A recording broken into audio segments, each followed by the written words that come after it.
Okay, enough of that epic ESPN on NHL or NHL on ESPN theme.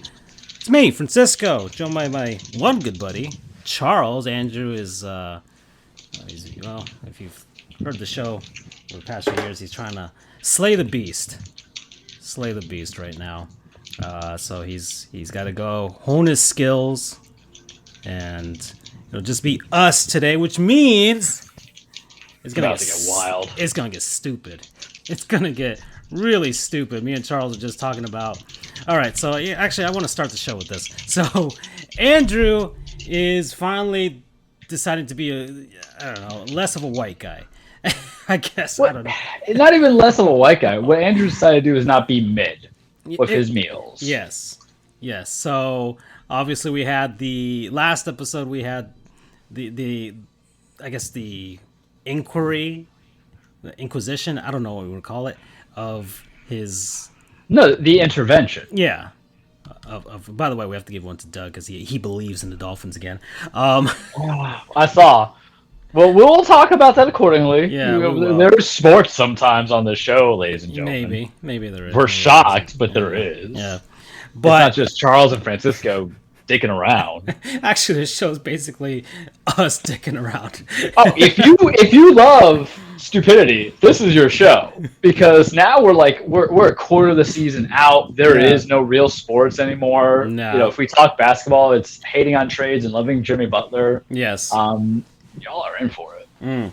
So all right. So we're here, and Andrew gave. I guess he and this is kind of random. I kind of felt it was random. I know it's kind of in line with the stuff, but he just kind of blurted out there, "Hey, give me suggestions for what to eat tomorrow," right? And I didn't respond to this. He asked me if we wanted to go out to lunch today. But I think by that point I already eaten lunch. I had a hearing, or I was going to have a hearing earlier in the day. But yeah. Anyways, so and besides, my diet's kind of kept me very limited to me going out. I really don't want to, because I know, much like and you'll hear my affinity for certain video games, I can really relapse pretty hard.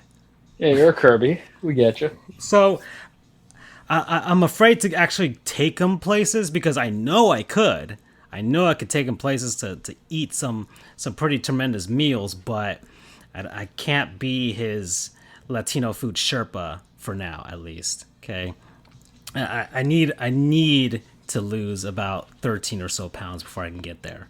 All right, Andrew. So if you can hold out for a month and a half or more, depending on how my body, I'm gonna force this damn thing to use these fat reserves at some point.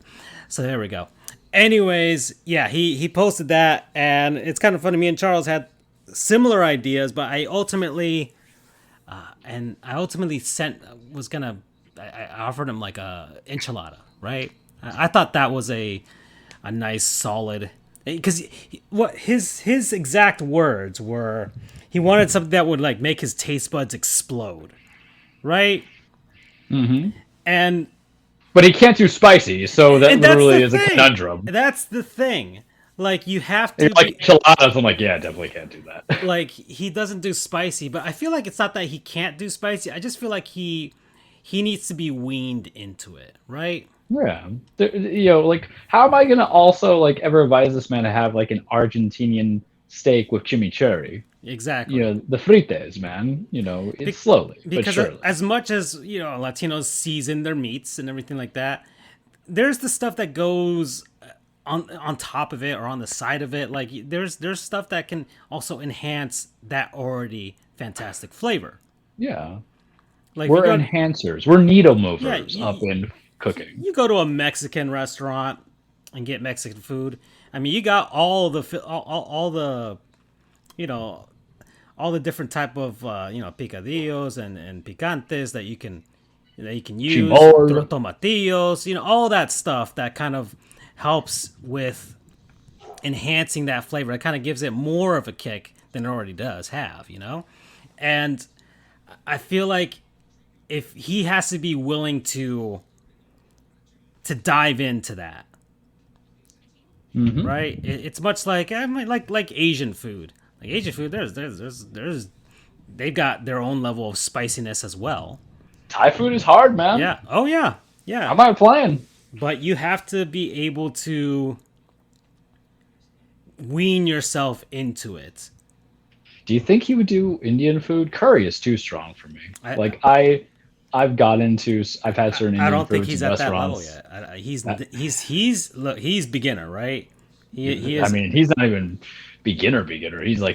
He's story mode Right. version. If we're gonna try, and we're not insulting Andrew by the way, but we're just going from what he tells us. exactly. We'll treat him like a 3-year-old Mexican baby.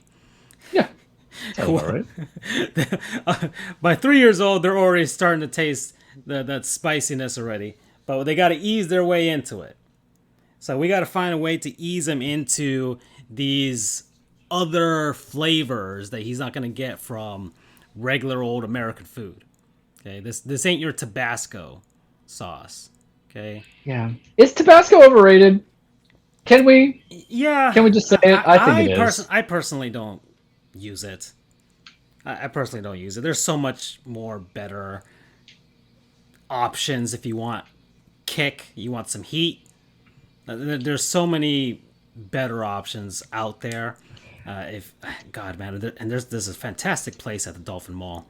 And I think all these, and I think I feel like it's a trend in a lot of malls lately because malls are trying to find a way to survive. But have you ever seen those malls with all the spicy sauces? Yeah. The stores, Yeah, I love those just in general. You'll get a few of those downtown where I live. Yeah, they give you. You'll have a World of Beer equivalent. New Orleans had some too. Yeah, you go over there. They have all the different kinds of hot sauces and spices and whatnots that you can, I don't know, to your heart's desire. Last time I went, I got a mango chili barbecue sauce. Like it was amazing. Those always tend to be strong too. Any kind of fruit infused. Yes. Hot sauces because it's just supposed to hide on you. It's a little sneaky on you. It is because you get that sweet and then it punches you with the heat. But it's fantastic. I love it. That's always a great. It's a great treat. It's a great treat to me at least. But he needs I feel like maybe I should take him to that. Oh, I don't know if he's willing to actually go to a mall, but because they have the little spoons, just like at a frozen yogurt place or whatever.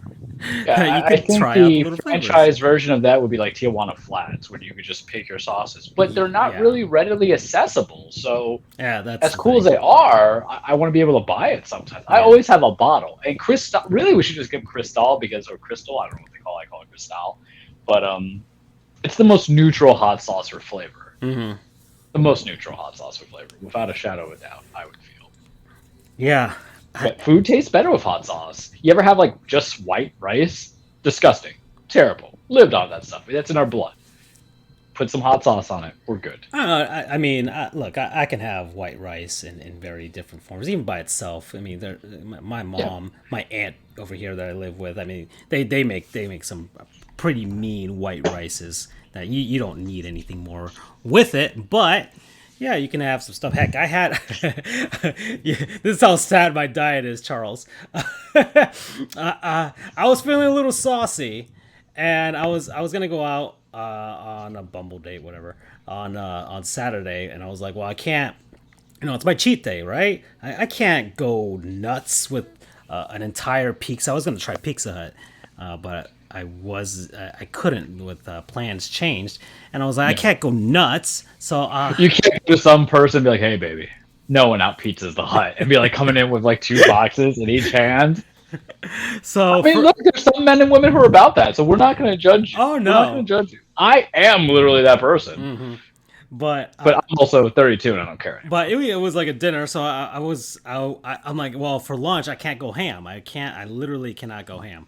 So I was, my aunt made rice. She made rice. It was downstairs. It was right there. I was just like, okay, let me just get a couple cups of rice, and I've avoided going to supermarkets. I haven't replenished my mini fridge.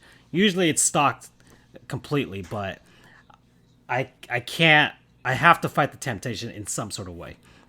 Yeah. So it's I empty. mean, you know the damage I did when I went to Walmart. I came my out with God. with Chips Ahoy Candy Blast and the little lemon drizzle. Okay, here's how bad it is, Charles. Last time I went to a supermarket, I bought a box of double stuffed Oreos. Yeah, well, you know what? You bought the right one. Oreos are doing their 100th anniversary coming up. Yeah. So it's not as if you are without. They're the best. I know. Double stuff are the best. I love me the megas, but they're unnecessary. The megas are just like you do it once, you're like, I did it, and then you I was licking for days. Yeah, exactly. But yeah, that was the last time I went to an actual supermarket to stock up with like cereals and whatnots. So I look in my fridge and it's pretty bare. It's pretty damn bare. I'll have like waters and stuff inside there. But I had a bottle of Polynesian sauce from Chick-fil-A. I was like, well, let's just put this on the rice. All that is pineapple hot sauce without the hot. I mean, it's not hot. Yeah. Can we stop? I'm gonna say it right now because we should just make a sub show of Franco Sinar. But Chick-fil-A is just overrated. I'm saying right now. I'm said sorry. This for years. Yeah, we're sorry, 20-year-old white girls at FSU. Yeah. It is just not. It's like basic. My liking. It's so basic. I could just get the same taste from Tyson chicken nuggets. I said it. I don't even care. No. Be offended, be hurt. Someone has to say it. I feel like that. Not the Eric Andre meme, but the other one is just like, why would somebody say something so controversial? It's just true, guys. I'm sorry, but that's just the way it is. It's absolutely true. And I've said this for years. Look, they can, and much like to what you said about Tyson chicken nuggets, like, I mean, heck, at FIU, that was like the go-to for them to order like as a catering thing, is just get that big giant tray of the nuggets. Yep. And just leave them in the middle. Thinking that we're gonna like it. I'll take their breakfast, sure, because it's breakfast. I will never say no to like free breakfast from fast food. Yeah, fast food restaurants. They're usually decent quality. Anywho. Yeah. All right. They know what they're about. Yeah, stick it in the microwave, heat up that egg. Yeah. That egg get disc. some tapatio hot sauce, and you're good. Yeah. So. But Jesus Christ, man. No, and I've said this really, like, I see the long lines. You see the long lines of their drive-through. It's so intimidating. And I'm like, why? What is, like, I've had so many better chicken sandwiches, and we've ever since the chicken war started. Yeah. Which has been going on for like about 3 years. We've been years. for 3 years, yeah. Yeah, about 3 years the chicken wars actually started. Like, I think we first started talking about it, and then they officially said that there was a chicken war. I'm like, oh, okay. But we've all tried our hand at all the various different. This is not a sports show today, guys. There will be sports. There's competitive cooking. I mean, so that's a sport. Anything with competition, and really, what this is a competition of being the best of the best. Right. Y'all don't want to talk about NHL All Stars and then trade deadlines. We've dabbled in all of them. We've given them a fair shot. We've had Popeyes, KFC. Yeah.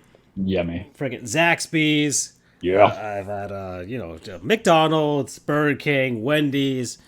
And honestly, throughout these chicken wars, I've had very little Chick-fil-A. And I don't want to dunk on my sister here, but they always get Chick-fil-A. I think it's pretty basic. It's not even the sandwiches. Everybody's just getting the nuggets. I'm like, what are you, 5? Yeah, the sandwiches I understand leave the chicken a lot place, to be but desired, man. At least with KFC, they give me 2 different. They're like, hey, do you want the chicken on the bone and that grease on your lips, or do you want the tenders? And ever since they went and of course, how could we forget instant death, the bowl? Yeah. Like, let's call it what it is. KFC is superior just because they're the one who had the heart to say, hey, you know what? What if we gave you something that's a mixture of chicken nuggets, but baby chicken nuggets, and then we gave you the mashed potatoes, the gravy, and like shredded cheese on top, and you're like, a word? Yeah. Oh no, the bowls were fantastic when they first came out. I was already a fan when it's ridiculous. I was like, wow, this is. I mean, it was so simple. It was such a simple solution. I can't believe nobody else thought of it. Well, no one has the heart because Popeyes mashed potatoes trash. I Yeah. like their dirty rice. I'm definitely about that. I'm Yeah. not even gonna lie on that one. I'm not even gonna be like a super supporter against them. It's just but I don't want Cajun dirty rice on with my chicken mixed in one thing. I'm a sensible human being, but a bowl. Hold on here. Yeah. So yeah, and look, what's more, look, I had the chicken for like 8 weeks straight, right? Still good. Still Like, good. I, Yeah. I went nuts for that thing. I haven't I had had it in that a like while. 3 weeks ago. Ugh. And look, and even McDonald's. I've gone to McDonald's like twice in the last few months for their spicy chicken sandwich. I think it's actually a solid sandwich, to be honest. I'm not a big McDonald's guy, but their chicken sandwiches, their spicy chicken sandwich is a very solid sandwich. Is that the one where I promised to get, but I never did? No, I think that was like the BTS meal. We never got that. We Hey, never got look, that. And then we're actually trying to be healthy too, McDonald's. We're sorry. Well, McDonald's Jesus. hasn't sponsored us in forever. Ever since We don't support them. I think our McRib commentary might have caught the ears of somebody. Oh, I don't want to eat gelatinous plastic Because that's we had, leftovers from Mattel. What am I supposed to say? We had That's like what it one tastes like. episode where that popped out, and it never returned. I remember on my, because I use the same for the sponsorship for my streams for gaming, and I popped up more often in my game, and I'm like, I feel like this is not a coincidence that it stopped on our show. But it was the McRib episode. Our comments on it that it would give you cancer, and I don't think we're wrong, but oh gosh, and so I feel like. Let's loop this back around to Andrew. Like we're naming all the fast food stuff, and it's like the stuff they like. I want to know what his threshold for spicy food is, because I feel like fast food, spicy food, is It's an absolute lie. yeah. That's. But I feel like that if we're gonna have a barometer, I want to know where it's at. Can he handle? I don't know, the Wendy's spicy chicken sandwich. I feel like that's a very good classic, basic. Spicy food. Yeah, that's fine. Spicy chicken nuggets. It's something for old people to get a little bit of the kick. Right. Okay. Dak Prescott likes it. It's not bad. Checkers, man. They used to make the Frank's Red Hot double chicken sandwich. That's how I got fat. I'm not even playing. 20-year-old Charles just had like two of them each time, double fisted them. They were great. I've actively avoided Checkers for a while because of they're too greasy. I know, man. Checkers and Five Guys, and I know Five Guys has like the thing where like, oh, we use whatever, and I'm like, it's still greasy. It's still a greasy sandwich, guys. Like I'm not crazy in thinking that. The fries are soaked in whatever they have soaked into it. Crack. Do you want to know what the complaint against Five Guy burgers are? And I've come to realize it.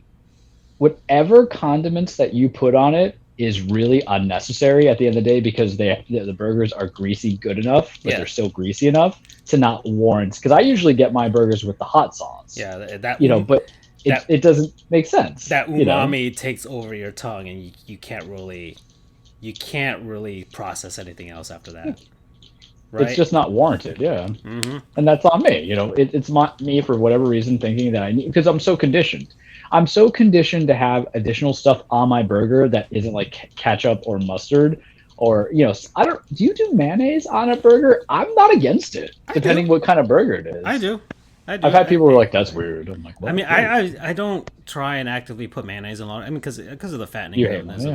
That's the thing. Like, but I'm fine with it. It's not like I don't think I know a lot of people hate mayonnaise, but I don't know why. I feel like it's fine. And it might be because some people are strictly Cool Whip people, or Miracle Whip.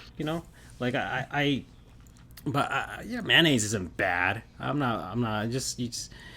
Light mayonnaise is kind of iffy. That's a hit and miss between what they try and do. I think they've improved upon it, but like 10 years ago, that was not edible. Whatever they were trying to do with light or diet or fat-free, whatever they're trying to do with mayonnaise to try and make it healthier, wasn't working out. But I feel like they've improved upon it since. I mean, it's relatively simple for me. I just, I lighten the amount on my spoon or my fork, knife. I don't know why. I'm like killing things on this game, so that's why. But yeah. So you back to Andrew. We're trying to figure it out. Yeah, and there's a reason why, because and I think everybody does. When we were kids and we're like, I don't like it, and we have to be force fed it from our parents. We just want to try it out. That's what it is. We just want to see how that is, and that's why we're encouraging him. Yeah. And also because I think what do you get in Oklahoma? Barbecue.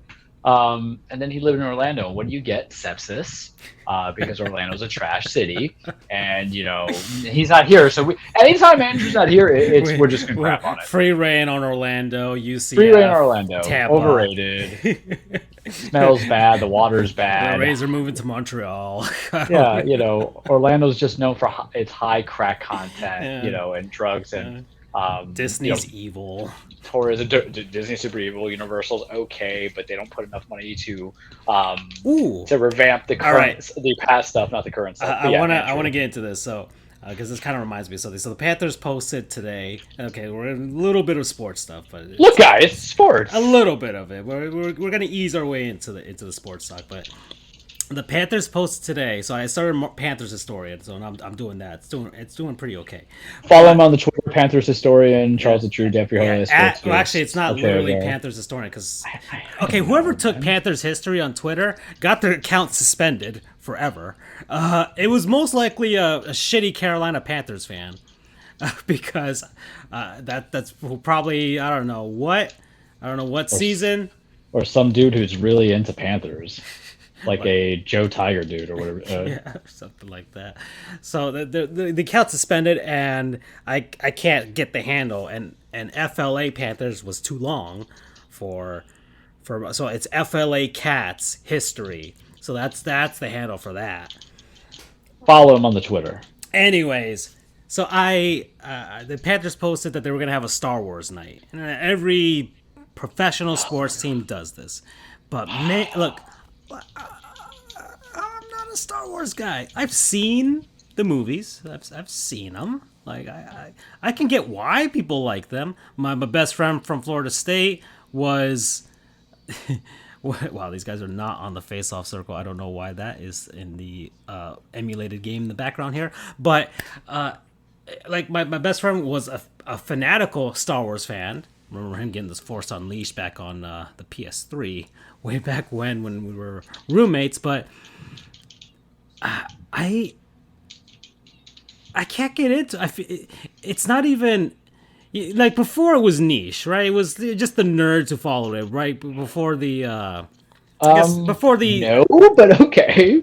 I feel like it. I feel like the no. It got popular, whatever, and then in the downtime between, was it? So basically, before Disney bought it, everybody was normal, and then they had the expanded Legacy universe, right? And that's the ones who were really nerdy, because you're talking about people who were like, "Well, Boba Fett came back from the Scarlet Pit in the books and everything like that." Postings, that's what I mean. George Lucas touch. That's what I mean. I'm talking about like before the prequel trilogy came in, Yeah. That to get into Star Wars, to get into it was a significant niche, and I don't, and it wasn't on a.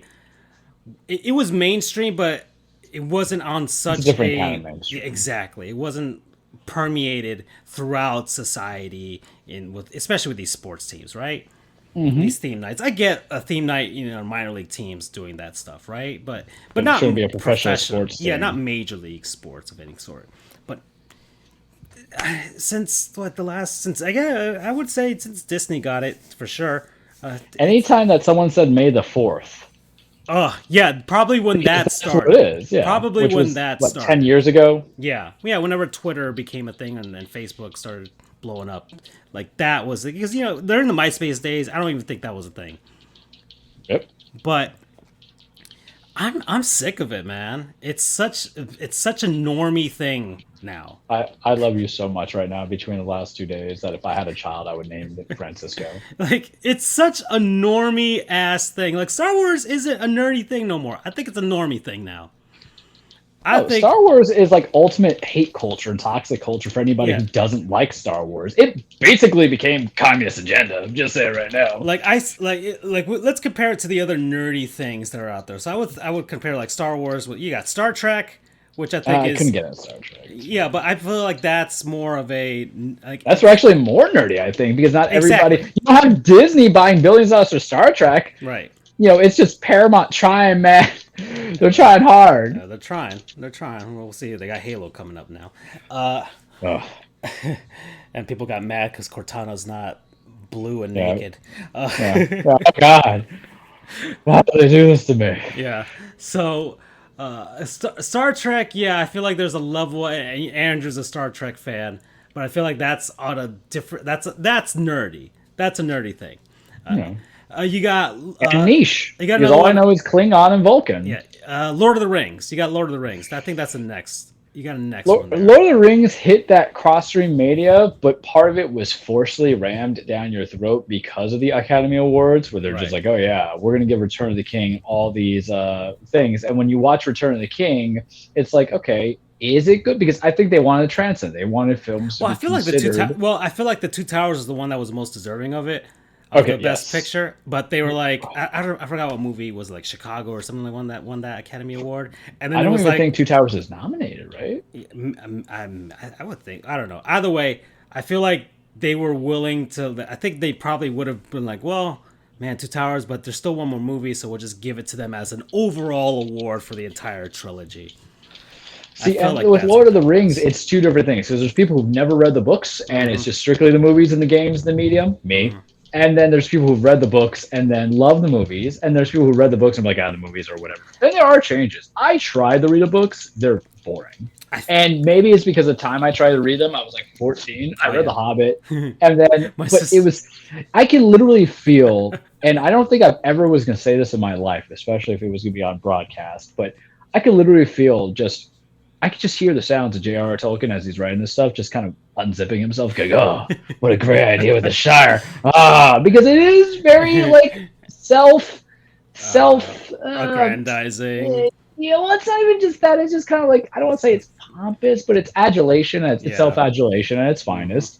Because it's like, I'm gonna create a language that only I know, and I'm gonna know the intent, and I'm gonna write all these unpublished things. It's one of the only few works where it's literally unpublished. Everybody still invests. I'm like, he died. That's it. And I'm going to say it right now because we're going off on a real tangent, but I'm going to say it right now. Tolkien was a pansy because he didn't want to kill anybody, from it. Oh, they killed Boromir. All right. Yeah. And Gandalf's dead. One book. Nope, he's back. Well, yeah, and that's fine. That's actually a super trope. But then everything becomes like angelic stuff, and the Varnir and all that, or angels. Star Wars. You couldn't even. Star Wars is victim of that now. Well, so then let's bring it back to Star Wars. It became like so like meh, but who's the audience? Because when Disney bought it, I was like, all right, great. George Lucas ain't gonna do anything because you know what? His imagination. It wasn't even his imagination that's limited to me. It's the fact that he just can't write, man. He does not have good writing skills. Well, remember, the Star Wars is basically a space western, so. Yeah, but you still would hope that they could write said space western, and then what happens? Coming of age type of thing, Yeah, and then essentially what happens is that where it got Disney, I'm like, oh, this is great. They're going to invest resources and all this stuff, and then they're like, hey, we're going to rehash all of New Hope into Force Awakens, which is fine. I love New Hope, and then when Last Jedi came in, I'm one of the few people who's like, yeah, I'm about this. I can get behind it. And the reason why I was for it is because I like some dark territory, and I went into some lore. I'm the guy who's actually reading some Star Wars books, so the Thrawn trilogy. I'm finally almost done with that for 4 years, and then we got to like Rise of Skywalker, and spoiler, but it's been 2 years. Palpatine comes back, and literally on the crossface, Palpatine's come back somehow. I'm like, y'all are insulting me. Like, what?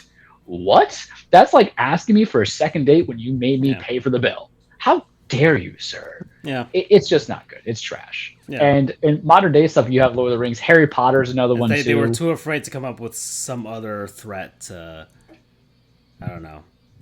Well, no, they just didn't want to make Kylo evil. Yeah, that's what it is. They want to do this redemption story. They want to have Rey, be all to it. Yeah, but either way, they couldn't find a way to tell that story without doing something that was so, I don't know, maybe too easy to do. Yeah.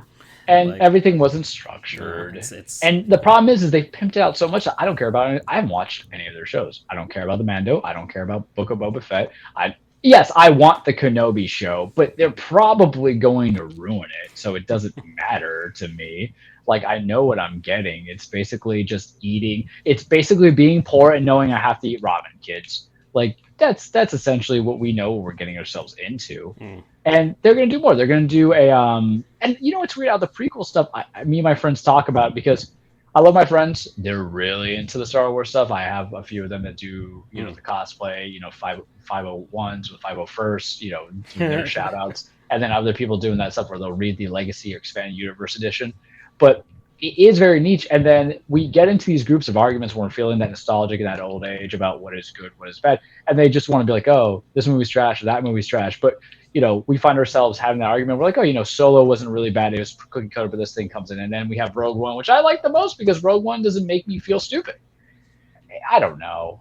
Disney's just not good because all they want to do is just buy properties. And because they want to buy properties, they don't know what to do with your properties. And what they want you to do is we have become conditioned. They bought all these properties so they could fill up Disney Plus. Exactly. And what they have conditioned you is just to accept mediocrity and just like, yeah, sure, I guess. I'm glad they got out of the video game for sure. I can't imagine them buying. It's only for now. Buying properties for just to have something, you know, in a gaming pipeline of some sort.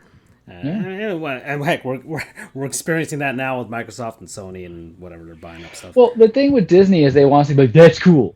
Just saying it 5 times. And yes, you can have cool, but you know, a 6-year-old's not going to question the logical plots. They're back. Yeah, my God, man. Like, it's not even spoilers at this point. Everybody knows. I don't even care. If you've had 2 months, I don't care. But I literally got flack for just not rubbing the nuts. I said it was an 8. I said it was a week 8. And everybody is looking at me like I'm a madman because I have an opinion that's different. Because it's like, whatever. But you're mean to tell me that your logical story to tell after Far From Home was, let's just do a Spider-Verse again because Sony did it with them and we can't deal with the fact that somebody else has to make a better Spider-Man movie than we did. Because I think Into the Spider-Verse is actually a very superior movie, but I cannot compare an anime movie to live action movies. People want to, they say they can. I'm like, nope, it's not comparable because it's just not. No. There's different acting, there's different techniques, there's different directions. Part of the movie that was so good was because of the fact you're like, oh, hey, this is, you know, finally acted. But, you know, when anime movies are like, hey, this is finally animated. This is cool.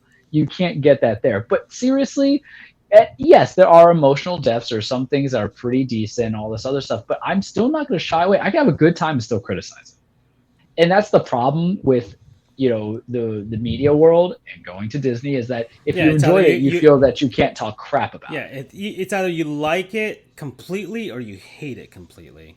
Yeah, all for nothing. Yeah, look, and my big thing has been lately, and we're going to find a way to loop this back around to whatever my point was about Star Wars. Actually, let me just make that Andrew, point. Right? It was about Andrew, but make your point. But no. Well, that was the food thing. Now we're on to the Star Wars thing. But it's just a normally basic ass thing to do. In fact, I even wrote back on the Panthers. That I replied to that tweet. I was like, "Can y'all do a video? Yeah, there we go. Can y'all do a video game night? Like, I feel like there are so many avenues for promoting video games." I think Pac-Man would be like perfect for hockey because they're all trying to chase little dots. So you could just have a little tailor-made for a lot of, like, especially like some of the soundtracks. Like the Doom soundtrack is perfect for hockey. Says the man who's in love with Doom. Hardcore. But it matches. All right, the death metal. That's hockey to a T. Okay. Yeah, but video games are violent, Francisco. We could go normie basic ass if we want to. You can do Pac-Man, Mario, and Sonic. That's fine. You know, and some Pokemon. I don't mind that. I'm surprised there isn't Pokemon nights on a grander scale, given that Pokemon's the biggest IP in the entire world right now. Like, I'm surprised that hasn't caught on yet. And, well, maybe Nintendo and Pokemon Company will get onto it at some point. I think that's their grand plan this decade, is to become...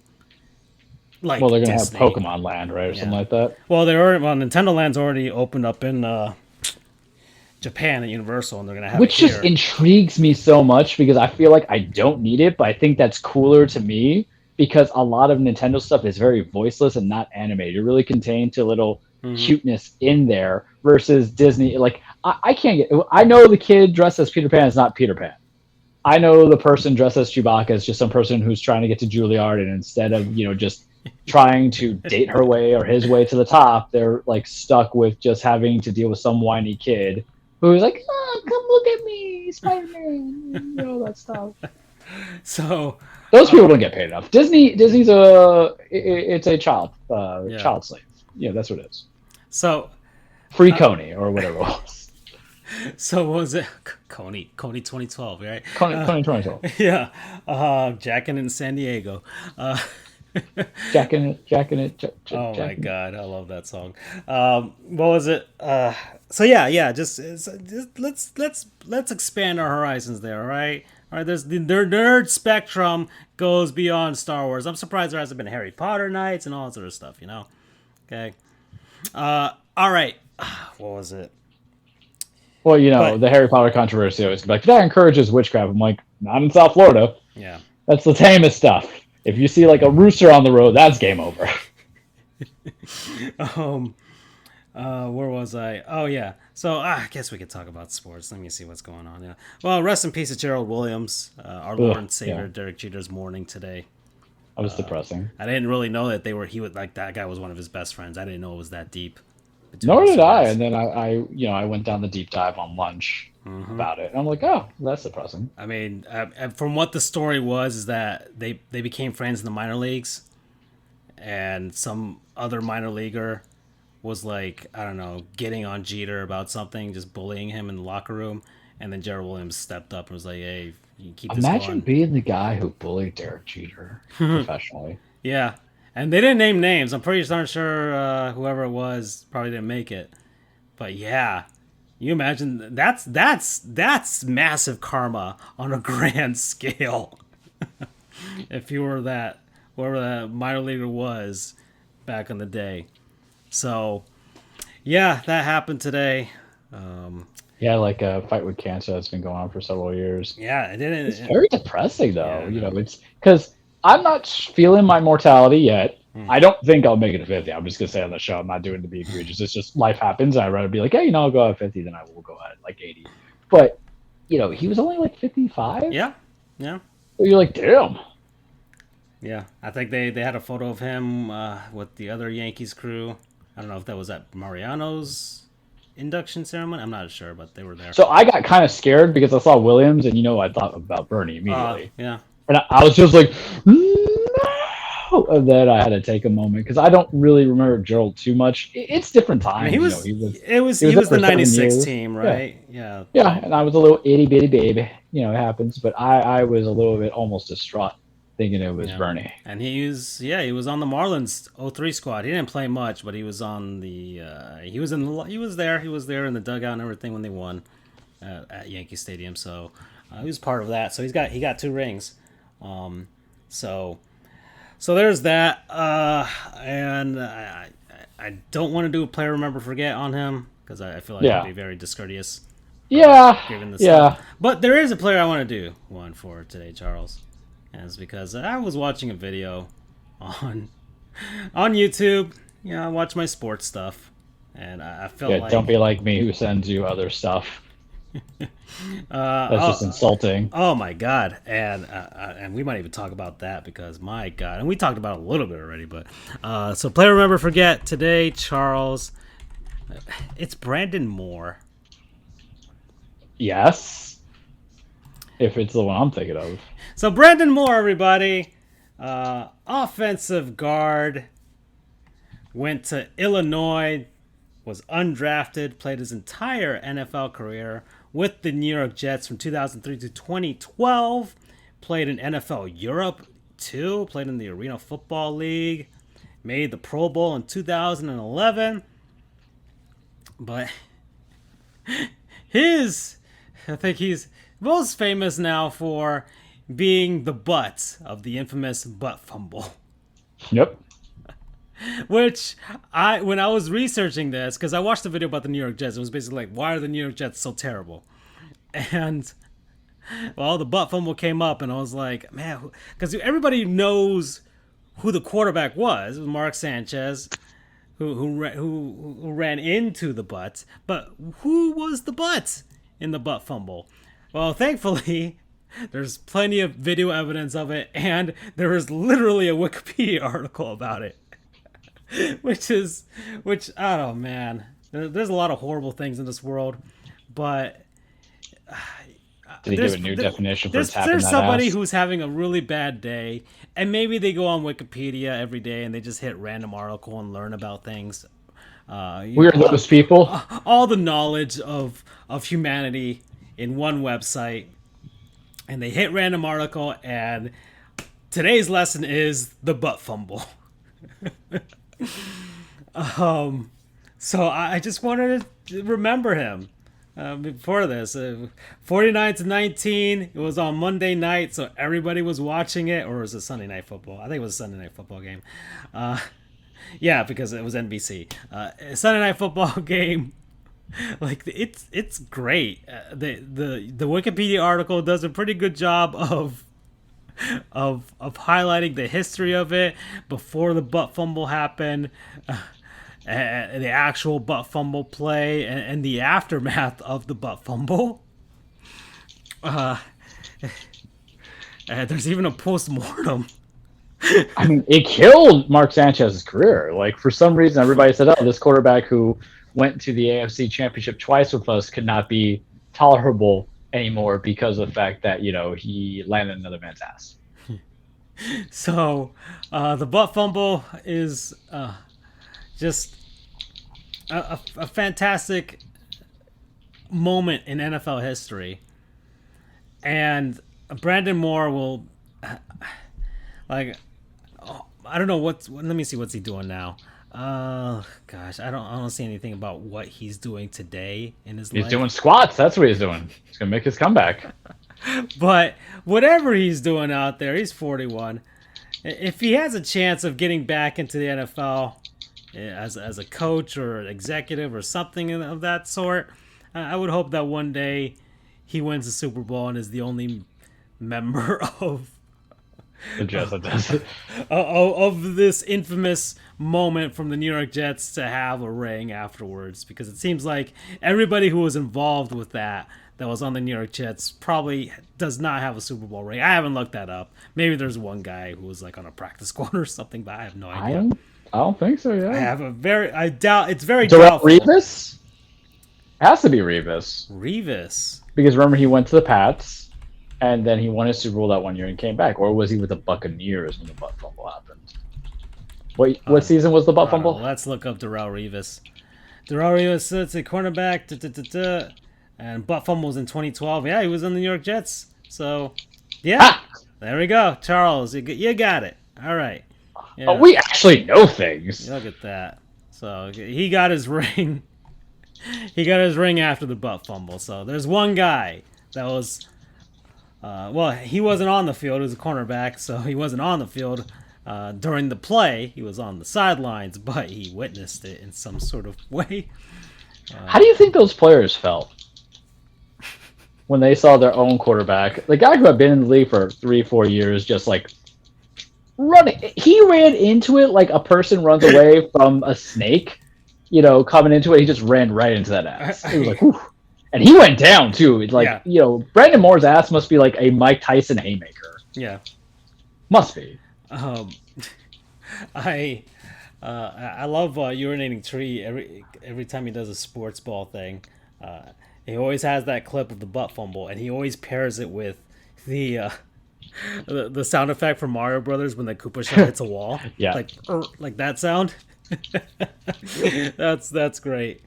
Okay, so that's a play remember forget. I wanted to get that out of the way, and then, gosh, oh yeah, I had another one that kind of.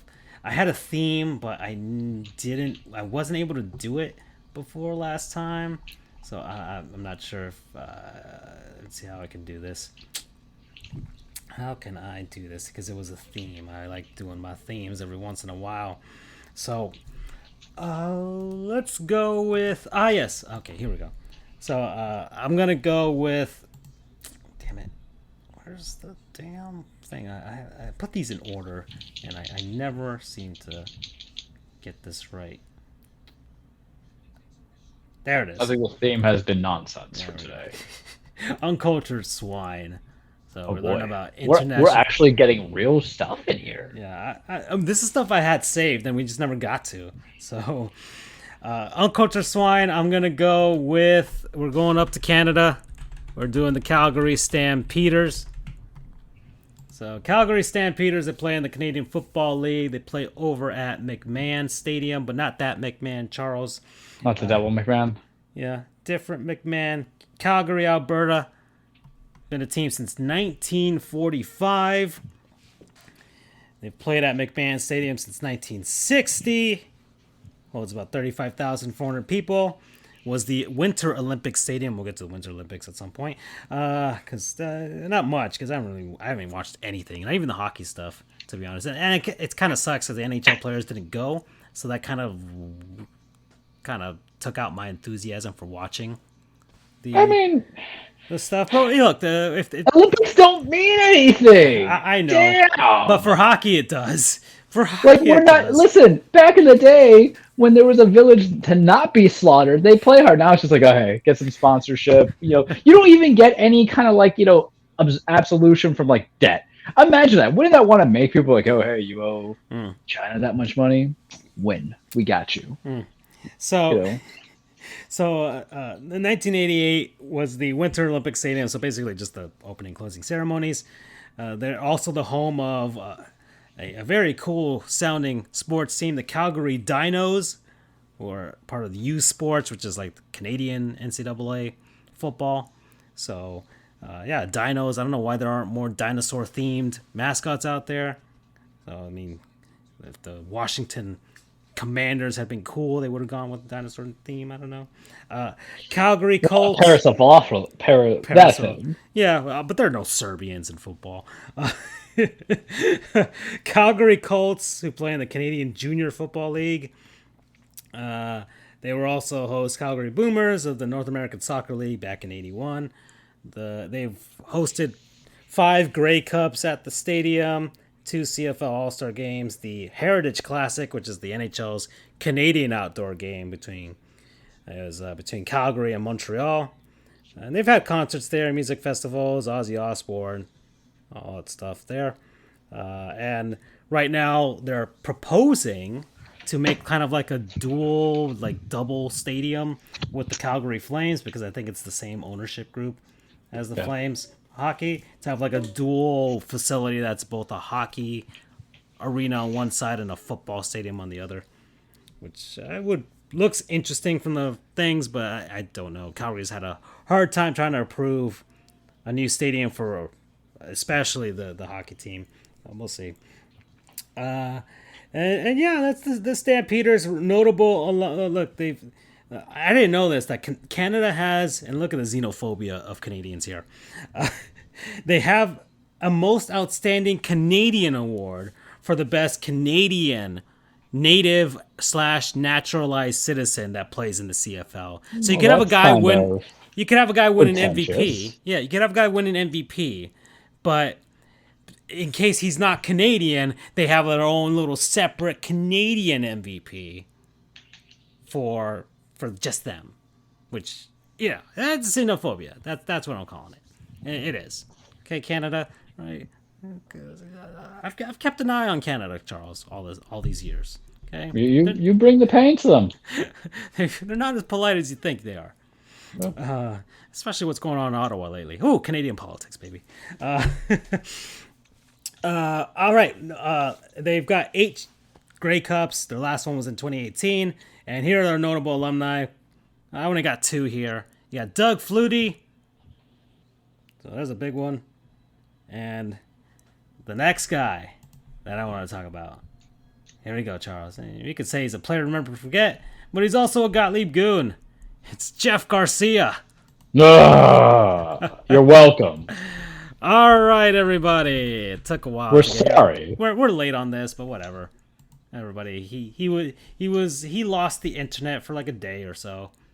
Jeff Garcia from California went to San Jose State, went undrafted, but got picked up by the San Francisco 49ers. I think that's what most people know him from playing with. So let's see. Let me get this information about this dude. Yeah, quarterback, obviously. Played for the 49ers, the Cleveland Browns, the Detroit Lions, the Philadelphia Eagles, and the Tampa Bay Buccaneers. And he was on various practice squads. I think, yeah. Also infamously bald for majority of his career. Exactly. 161 touchdowns, 87.5 passer rating, passed for 25,000. Is that right? 25,000 yards? There we go. Yeah. In his NFL career. Okay, a lot better in the CFL. 111 to 52 touchdown interception ratio. Most undrafted people tend to be. But he got into a bit of controversy with his comments. So I think Mina Kimes, I think that's the way you pronounce her last name. Yes. We love you, Mina. Follow us on Twitter. I follow you. Exactly. Over on ESPN. One of the only few legitimate analysts. NFL Live. Mm-hmm. She was commenting on Jimmy G, on his performance with the 49ers this postseason, which Jimmy Guapo was fruitless, as the 49ers didn't make it back to the Super Bowl. But hey, he wasn't good. He wasn't good. The Niners were getting there in spite of him. He didn't finish the job. Exactly. And look, they had a shot. They could have beaten the Rams if they had a slightly better quarterback. That would have been great. But it didn't happen. And so she criticized him. She analyzed what he did, and he sucked. I think it's the manner. Or unless that was the meme that we put. I don't know. We get all confused, but yeah. Essentially, it's just like he's the guy who owns the class project who doesn't contribute, still gets the A. Huh? Which I love, by the way, as humor. But it's such a relatable comment. It's true. Everybody's experienced that at some point. And some people have been that at some point. So she made those comments, and then Jeff Garcia hops on to Instagram, I believe. Yeah. Hops on an Instagram and was like, "What is a 50-year-old man having Insta for?" gotta promote that brand, Charles. Gotta promote that Jeff Garcia brand. Buy some of that Jeff Garcia. I don't know what would Jeff Garcia sell on the side. Suntan lotion for his bald ass head. There's some athletes I care about that would hate us. I don't care about Jeff Garcia. I was trying to see if because a lot of athletes will have like their own barbecue sauce or something like that. I'm like, is Jeff Garcia his own barbecue sauce type of guy? No. I have to buy Charles Johnson's barbecue, by the way. Charles Johnson, former catcher, especially with the Marlins, he has a barbecue sauce called Catch That Sauce, and I have yet to buy it. I've been meaning to buy it. I haven't bought it, and I need to buy it.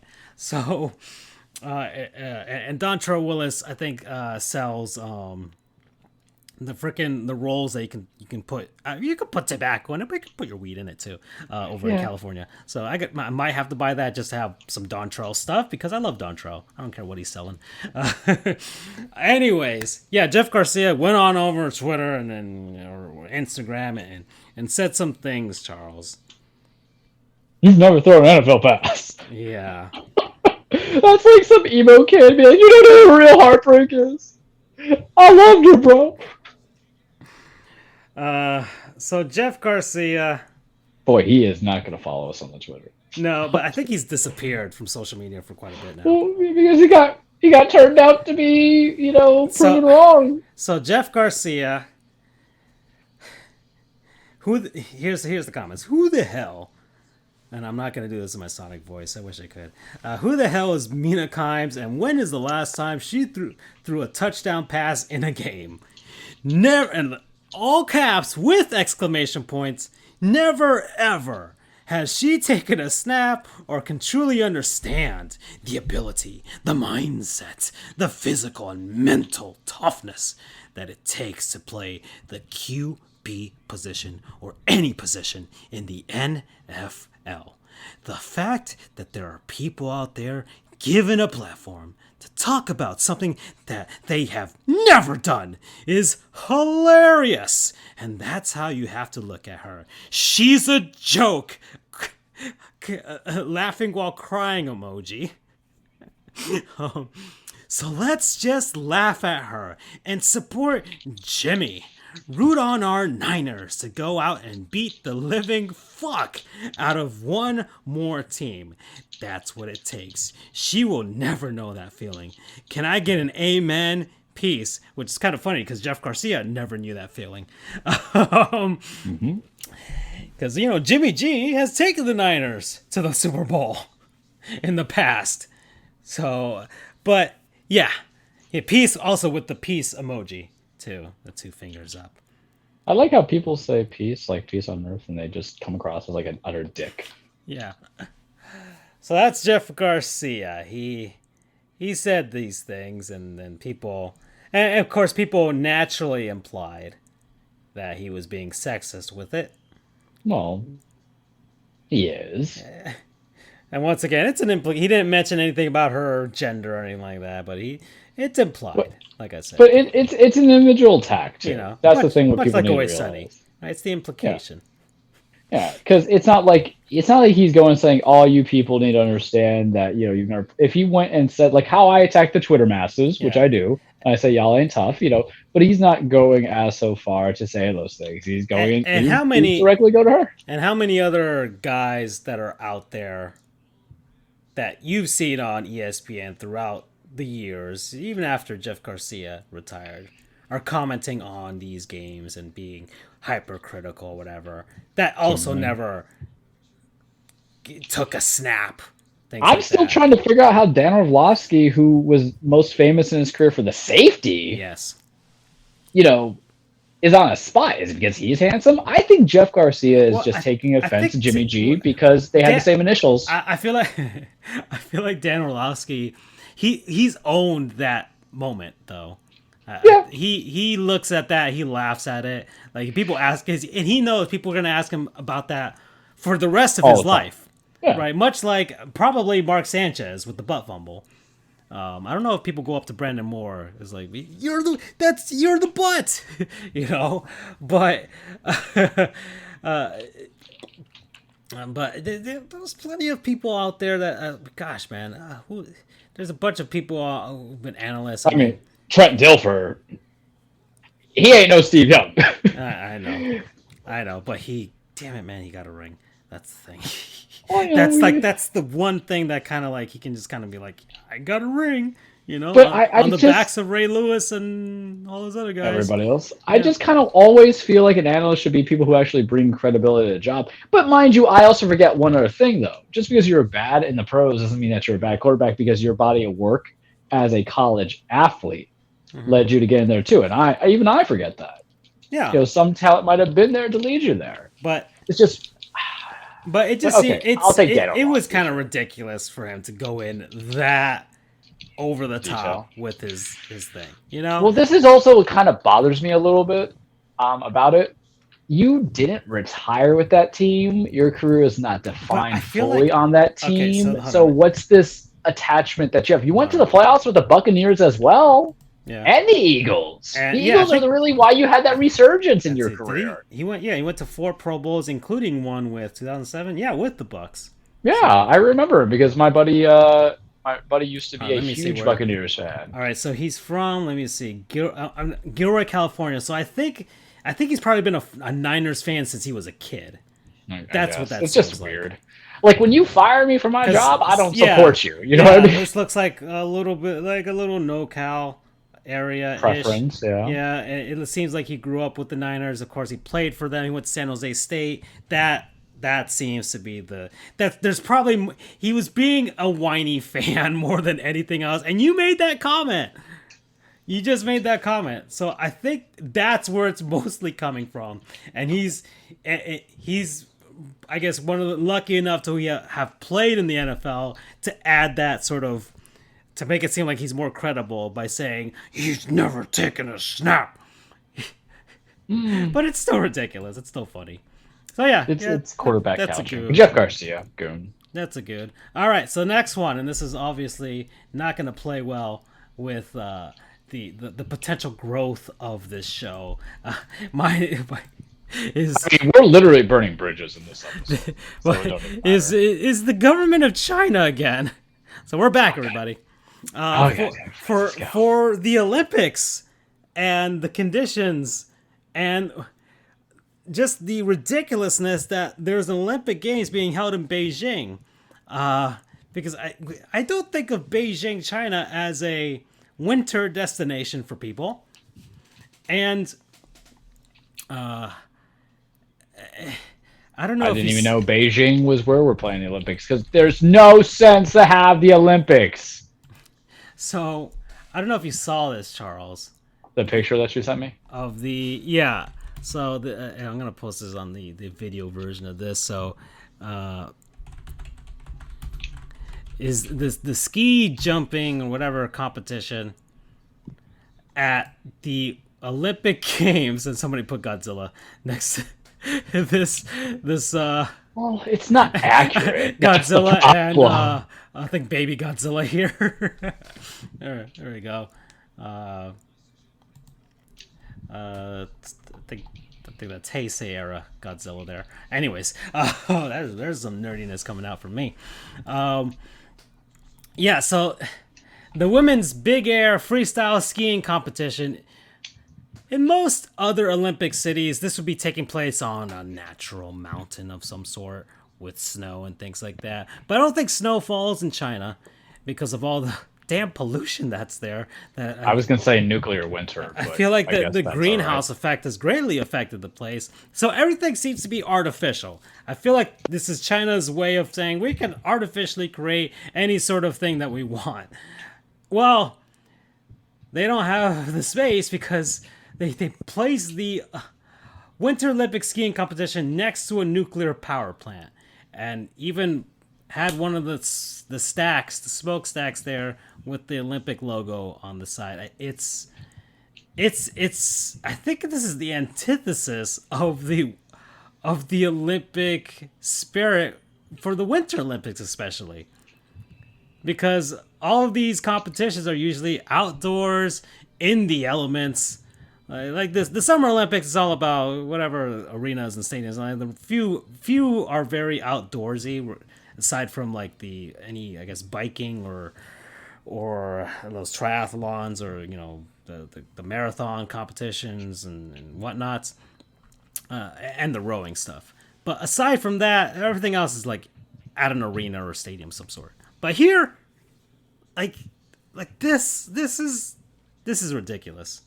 And I haven't watched a single minute of this, and then and then the other thing was the Olympic food that is being served over there.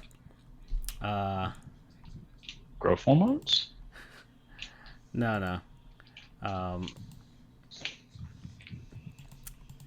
Well, Charles, I don't know if you've seen this. I'm looking at it right now. What the fuck? So I don't know. There's some very, very small spare ribs, a few noodles there. I think those are the potatoes in the middle. I don't know what that gruel is on the left side there. And then people are trying to figure out what the top right thing is there. It looks like it's some sort of small bird, but it may not be a chicken. Turducken. As sure as hell I know turducken. That is, that might be a pigeon of something. Jesus fucking Christ. That is not some sort of domesticated animal. That is for sure.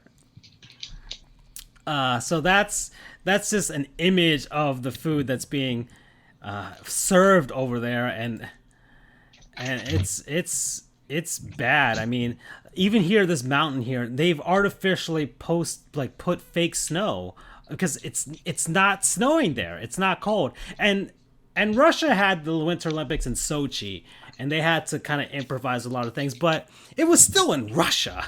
You think of winter, you think of Russia. especially historically. I mean, come on, Napoleon couldn't do it. Hitler couldn't do it over in Russia. Like, you just think about that. But Sochi was definitely, it was like a summer city that they made into a winter city. But yeah, and then very off-color pieces of shrimp there. The rice, I'm sure that's like white sticky rice, so it's not flavorful like Hispanic rice. I guess those eggs might be fine. But those mushrooms, I do not trust those mushrooms. And that corn, I don't know. I don't like that shade of yellow. And it might be all that horrendous lighting that's in China as well. Look, guys, can I have a criticism about capitalism, but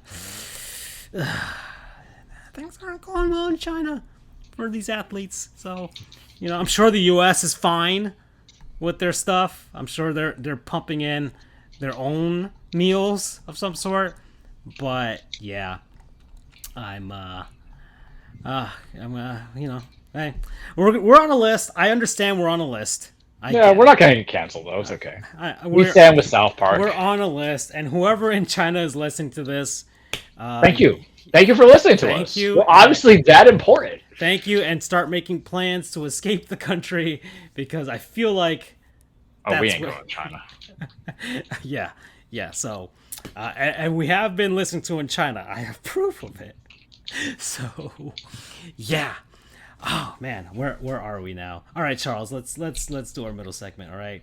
All right, let's do it. Word from our non-sponsors, people, places, things, concept, what have you, that we've been enjoying over the last week. Okay, Charles, I'm rambling on. I'm also keep on rambling because I think you know where I'm going to go with this. All right, so past weekend. Oh boy. So last Friday, I finally used my Best Buy gift card. Had about $11 on it, Charles. Okay. There you go. Okay, so it's $11. Right. Charles doesn't pay full price for anything. And no, he doesn't. So I paid for a brand new video game. Just came out. Pokemon Legends. I don't know what the pronunciation of Arceus. Look, it's changed, okay? It's changed over the years. It was Arceus before in Pokemon Battle Revolution on the Wii. Now it's Arceus. I have no idea. I think it's a regional thing. I don't know how the Japanese say it, but regardless, Arceus, Arceus, I don't know. But it's basically Pokemon God. And it came out on the Switch. Pokemon Company, Nintendo, what have you, it's on there. And yeah, I poured over the course of 3 playthroughs, Charles, in 3 nights, or 2 nights and a day, 15 hours already. God damn. 15 hours. I realized I had a problem. I didn't play yesterday. I kept to my promise that I wouldn't play, but I'm playing tonight. I'm playing tonight after the show. This is the Pokemon game I've been waiting for, Charles. This is what I wanted Sword and Shield to be. Yes. I feel like this is finally the step, and hopefully this kind of bleeds into the mainline series, because this is technically a spin-off. But I feel like this is the first steps to this series actually being on par with a Monster Hunter. Some people even compare Dark Souls to it. And of course, all the other open world games, they got Breath of the Wild, especially with the art style. And look, graphically, you can look at it and be like, okay, this probably could have ran on the Wii. I doubt this could have been on the GameCube just by the size of it. But on the Wii, I feel like this could have been, because Blade Chronicles is on the Wii. Yeah, I feel like that's what you compare this to. And but JRPGs are also very background based. Yeah, exactly. But Pokemon RPGs are very basic, and they're not like other traditional JRPGs, especially story wise. With especially. When's the last time you had a compelling story? Yeah, we really haven't. Not since, I would say, maybe the third Which one was the one where you went against Red? Was that? That's the original. Oh no no Well, no not that, Red. no gold and silver. Gold and Yeah, silver. that had to be the only one just for the shock factor. Oh no, the gold and silver was like epic. Even the remake, but it was just like, yeah, you go, and then you go to the original one, and then like the end game for that you know the end game for that afterwards, the post game stuff, where they make you go to like this mountain full of the most powerful Pokemon, and you get to the end and you face the champion from the last game. Like you can't beat that. And well, they still haven't, to be honest. But And mind you, I don't hate Sword or Shield. You did. I thought it was fine. I But didn't all hate Pokemon it. games are the same to me. I didn't hate it. I was just I got too hyped. You were hyped. I I mean, look, they kind of dicked us a little bit because, like, oh, we're not going to include every Pokemon. That was the biggest dinger. Yeah. I didn't mind that, to be honest, but because for me it's just cat, and I knew they would update it. It's like this is not like before. Like it was gonna update and they're gonna add more, so it wasn't a big thing. But here it was just like what can I get a Darkrai in this game? Looks like it. Because I see a little thing there. But man, this game, it hooked me already. It starts off really slow. Like the tutorials, it's too much. It's too much. It's too wordy too. Like there's too many pauses there. But once you finally get out into the field, they let you go. And Charles, I'm not pushing the story along whatsoever. Like I'm taking as much time as possible to capture as many. The game is structured. You're this kid. You fall through a mysterious hole in the sky because that's the easiest way to kind of retcon series and make there's a multiverse, Charles. Come on now. I know how much you hate the multiverse. Technically, there are like two different kinds of Ash Ketchums. Well, technically, Pokemon has a multiverse. Yeah. It was established like in, I think, Black and White, one of those, or when they had the Mega Evolutions, one of those games. Anyways, I didn't play those, but I think anyway, that's X and Y. yeah, something like that. What? So there's already a Pokemon multiverse. Well, I fell through one of these holes and ended up back in time, and I'm a Pokemon researcher, and I have to catch them all, and I have to catch them multiple times, and I have to observe them doing certain things, doing certain moves, catching them at certain times, and there's side missions too. Plenty of side missions, kind of do requests for people. Much like other normal RPGs. But Pokemon really hardcore with their games lately. But the big thing here is the gameplay. It's the catching and the battle mechanics in this game. It's much more streamlined and much more seamless. It feels more natural. You're out in the field. You see a Pokemon. You can sneak up on it, kind of get it from behind. Take that out of context.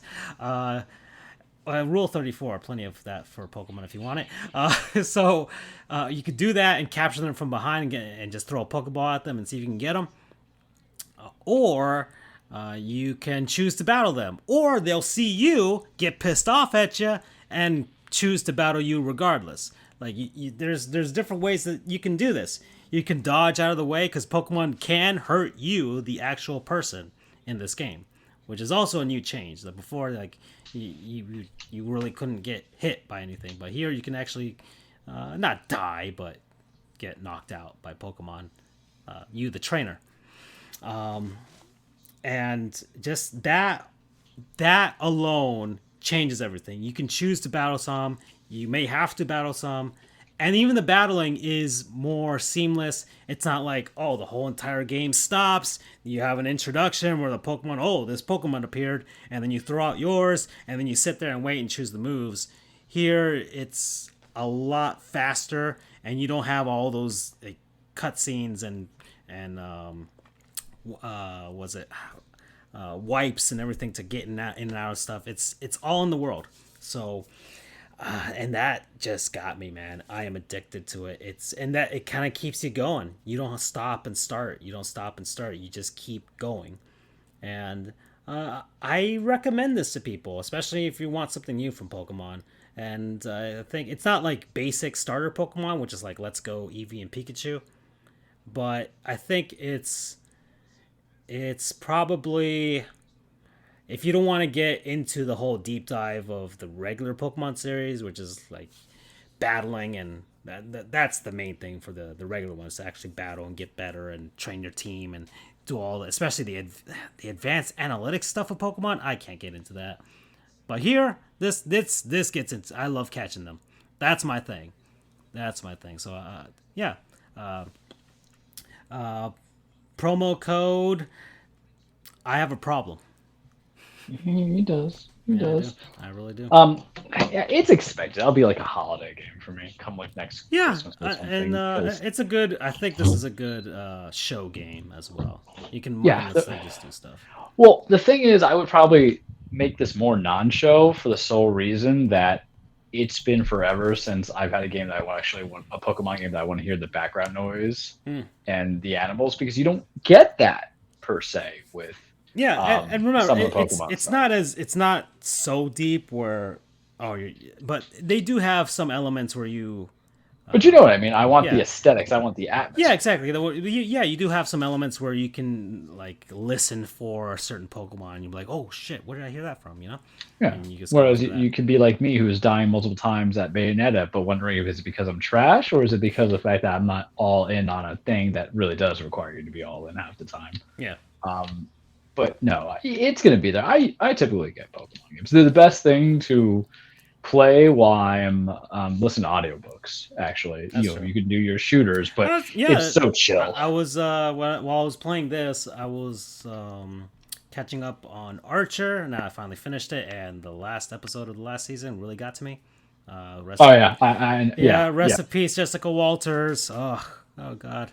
But there's that, and then there's and then I think American Dad has a few episodes that I need to catch up on, so I've been doing that. I guess I'm up. So I'll go another game because I don't like to sponsor games unless I beat them. Indeed. And I think I might have mentioned it before, but I didn't think I wanted to deep dive. So this has been a weird last several months of gaming, man, because I told myself, hey, I'm not going to get games that are so like sequence and style, genre-wise, but yet here I am. I went to Deathloop, and then, we end up getting Returnal, time of things within like a couple months of each other, too. And then we're like, I went through the Mario love affair. Then I did Crash, and, I'm like, but I think I just gravitate towards games that are to my style, and I love me some good storyline stuff. So the action adventures, I love me good platformers. RPGs are hit or miss sometimes for me because JRPGs, I'm like, okay, part of me wants to play Tales of Arise, part of me doesn't want to invest 40 hours, and then some RPGs are just very piss poor with their skill tree that it's like a joke. And beat 'em ups, they're in between. I'm looking at Sifu though, but I don't want to pay $40 for it for the PS5. But as you know, Horizon Zero it's not even Zero Dawn anymore. It's Horizon Forbidden West. Is coming out in 2 weeks, but there was a time period where before Horizon was on my horizon, I was playing Returnal, and the rage was so strong. And we love Returnal. It was a non-sponsor. I gave it a shout out. I loved it. It was great. Play it. It's not as hard as you think it is once you figure it all out. But I had to go in an in-between game. And this was on sale for Black Friday. I got it for Christmas as a gift from my folks. I'm like, all right, go from there. And you need a little wholesome in life. I deal with a lot of heavy stuff in my line of work, heavy stuff in my life. My neck hurts like every day. I'm old. I'm busted. I contemplate my existence. I too want to be like the main character in Pokemon Arceus, fall through a trap and go back in time, but you can't. You got to go forward, not backwards. But you always have to remember your humble beginnings. And something about humble beginnings, when I think about the PS3, there was the instigated new franchise created. It wasn't a Jack and Daxter. It wasn't a Sly Cooper. It was Little Big Planet. And on the PS5, what do I get for Christmas, Francisco? I got Sackboy, Big Adventure. And it is wholesome, and it is cute, and it's an obvious, not rip-off, but homage to your Crash Bandicoots, to your Marios. They even have a secret level world once you beat the game like Mario does. And it is hard. And I was like, okay, it was fine. But I popped in like 15 hours of it. It's beautiful. Very pretty to look at, very wholesome. They have some actual actors for the voice actors. Richard Grant voicing Vex, Donna French voicing Scarlet. And then look at that face. Look at that face. Isn't that just cute? So you can basically, the story of it is Vex causes the uproar in Craft World, Imagisphere, all these fun things. I'm like, okay, because I've only played Little Big Planet. I played them all, but I've never like beat them all. They're just very much like I would chill to that music like 12 years ago, 10 years ago. But it's gorgeous on your PS4, PS5. I play on the PS5. has good haptic feedback for the controller. Man, my PS5 is getting a lot of props lately with the games. I played so many games, it's weird. You make it think like I don't have a life. It's just very wholesome. It's needed. Typical standard hero stuff. There's some trials that you go from there.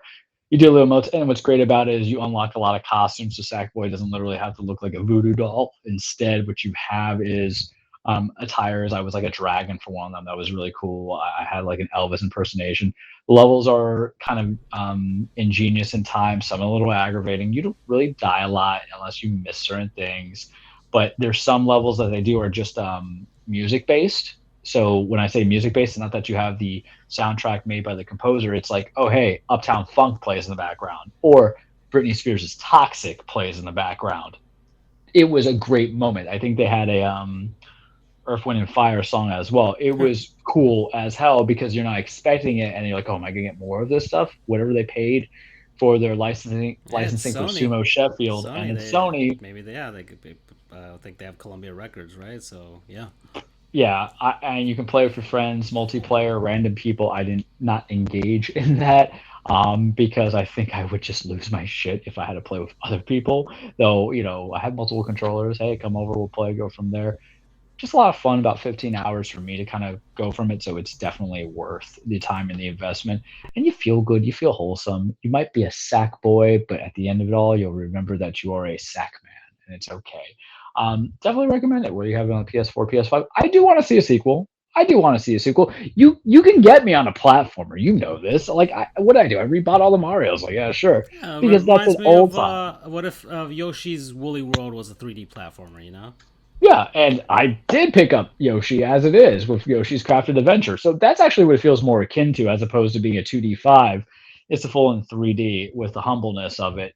I like it. I don't even know if I would trade it into. It would be one of those things. I'm weird. I haven't been trading in a lot of stuff lately, but that's also partially because there hasn't been any big games yet. So what's the point of me trading in stuff to sit on it at this point? Let it depreciate a little bit. I don't care. But enjoyable, very fun, very cool. Good for the family, good for the friends, good for the roommate, good for couples night, good for whatever. Or if you just want to decompress as you prepare for Horizon Forbidden West, because I know this can steal 60 hours of my time. So we love it. Damn. Promo code wholesome. Yeah.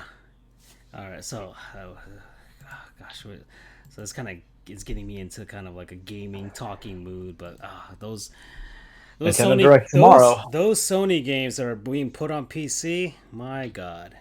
I mean, now that they're finally making this push. Like, God, I already played through God of War 1. We're on to God of War 2. I will get through God of War 2 eventually. You know this. But I just need to get the Pokemon out of my system. So I just need to put in those 50 hours, Charles, and I'll be good. Nintendo played a dangerous game, though, because they had the Brilliant Pearl remake, right? And Shiny Diamond, whatever it's called, and then you can go Arceus, and it's like, man, you spaced it out without enough time frame. 2 months? Well, we'll see what happens tomorrow, because they might have a bunch of stuff coming up. Well, it causes me to skip Shining Diamond or Brilliant Pearl, and because I didn't play those. I didn't do the handhelds. That shit hurts my neck. I feel like they got because and I think a lot of people don't realize how big the DS was. It's the second best-selling video game system of all time. So that nostalgia, I think they got enough people from that era that are now adults playing that they're willing to throw that out there along with this, because not everybody. That wasn't my generation of Pokemon. I played the remakes of Gold and Silver during that generation of Pokemon, which was great. I loved it, and very pricey game now, and I'm loving that I'm sitting on it. But regardless, I think they just Pokemon just makes so much money. It doesn't really matter when they release games at this point. They make so much damn more. And also, though, Shining Pearl and Brilliant Diamond are going to get more money for the kids. Yeah, exactly. Especially with the chibi style. Yeah. So they'll just sit on it, wait. Eventually, I'm not gonna get it. I really don't have any incentive to get it. I'm waiting to see what they do with stuff now. I want to see some more stuff like they just did with Legends. I'm hoping now they do like a Legends Johto. I'd go absolutely nuts for that. All right, do some story with Ho-Oh or whatever. Oh, I'd be into that. I'm gonna tell you what I want: Pokemon Stadium 3. Huh. Yeah, it seems like it seemed like But they have Pokemon Unite, but it's not the same. That's a MOBA. no, Man. that's that's Pokemon League of Legends or whatever. So Which my friend says is a lot of fun. yeah, but I can't devote time to that. But Pokemon, yeah, I felt like Sword and Shield.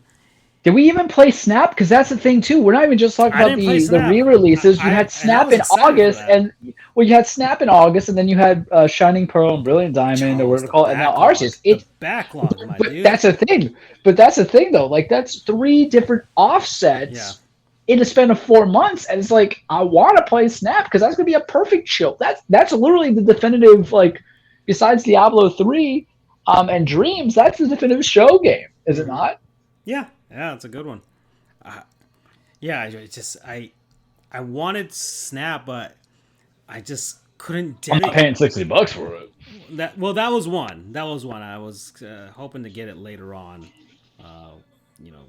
Christmas money, all kinds of stuff, and I'm not gonna buy it digitally. I'm no longer like full retail releases. I'm just getting them physically. I'm not gonna get because you're already thinking about how you're gonna pay it out. Exactly. Look, dude, I mentioned this. I sold a demo disc for $45. I mean, that I got for free for like a mail-in thing, and sit on that for 20 years, and then come back to me. Okay, but where was I going with this? I lost Pokemon. Sackboy. Sackboy, just the stuff and just the backlog, man.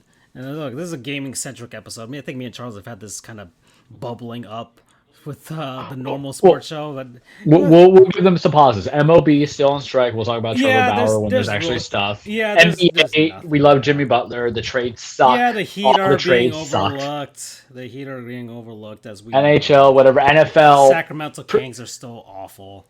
NFL name a prediction right now so we can get over it. So we can go to things that matter. My heart says Bengals, but my brain says Rams. Whereas my heart says Rams, my brain says Bengals because the Rams don't prep out. They don't. And I want Aaron Donald to get that. I really want the narrative of they're hosting their Super Bowl and then they still lose at their home. Whereas I want also the narrative of like this man went from an 0-16 team, had to leave because he knew he could be better, and he was better. He literally pulled the Marino move that Marino couldn't pull. Yeah. He did. Yeah. At the end of the day, they played as long for the same franchise. Marino, what, 15 years? Yeah. If Marino had demanded a trade, at least 5 years before he went out, right? Yeah. I think it was more of the era that he was in too. Like John Elway didn't leave Denver, and I don't think. But John Elway also didn't want to go play for the Colts, so that's not necessarily. Well, I know, but that was like a beginning thing. But I'm saying like start to finish, like it was him and Elway. Those are the two comparisons. Right and there. I don't think he was. Elway wasn't going anywhere to go find and win a Super Bowl anywhere else, even though he had more shots at it than Marino. This is true. I mean, you go 5 times, 3 times you had failed.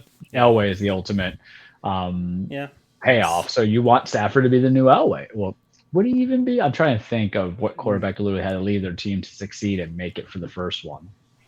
I can't think of any. I think that would be. There's a hockey. I got a hockey one. Ray Bourque. He was with Boston all those years, and then he finally gets traded to Colorado, and they win it all, and that's his only championship. So then he retired that same year. So that's a hockey one that I can give you. It's always the go-to for that type of stuff. Riding out into the sunset. Well, Stafford didn't run into the sunset. No, at he's all. not going to. But and then the also narrative for the Rams too is just like OBJ, just be like, Cleveland needs to be bad. There's like every odd year, it's like, okay, I want to see him succeed, and then they just fall back big time. How much would it be that a guy, whether or not he caused the drama or not, there was drama, and he ends up just showing, because what this does too is that whether or not they win the ring at the end of the day, it makes sure that OBJ doesn't have to go the way of Antonio Brown and just bounce the teams on the minimum contract. He's still going to get his money paid. And isn't it just a stinker where that season it went bad after he left? In between, then OBJ goes and he's still learning, getting comfortable. I don't know. but I don't care about football enough. I'll get hyped for it because I'm not going to devote our show to something that people are going to go to. But I know what we can devote our show to. Hold on, let me get something else out of the way. Let me see. NHL, where are we? Well, the hockey, they're back from the All-Star break. I think the Metropolitan Division won the All-Star Game tournament, and Claude Giroux from the Flyers was the All-Star Game MVP.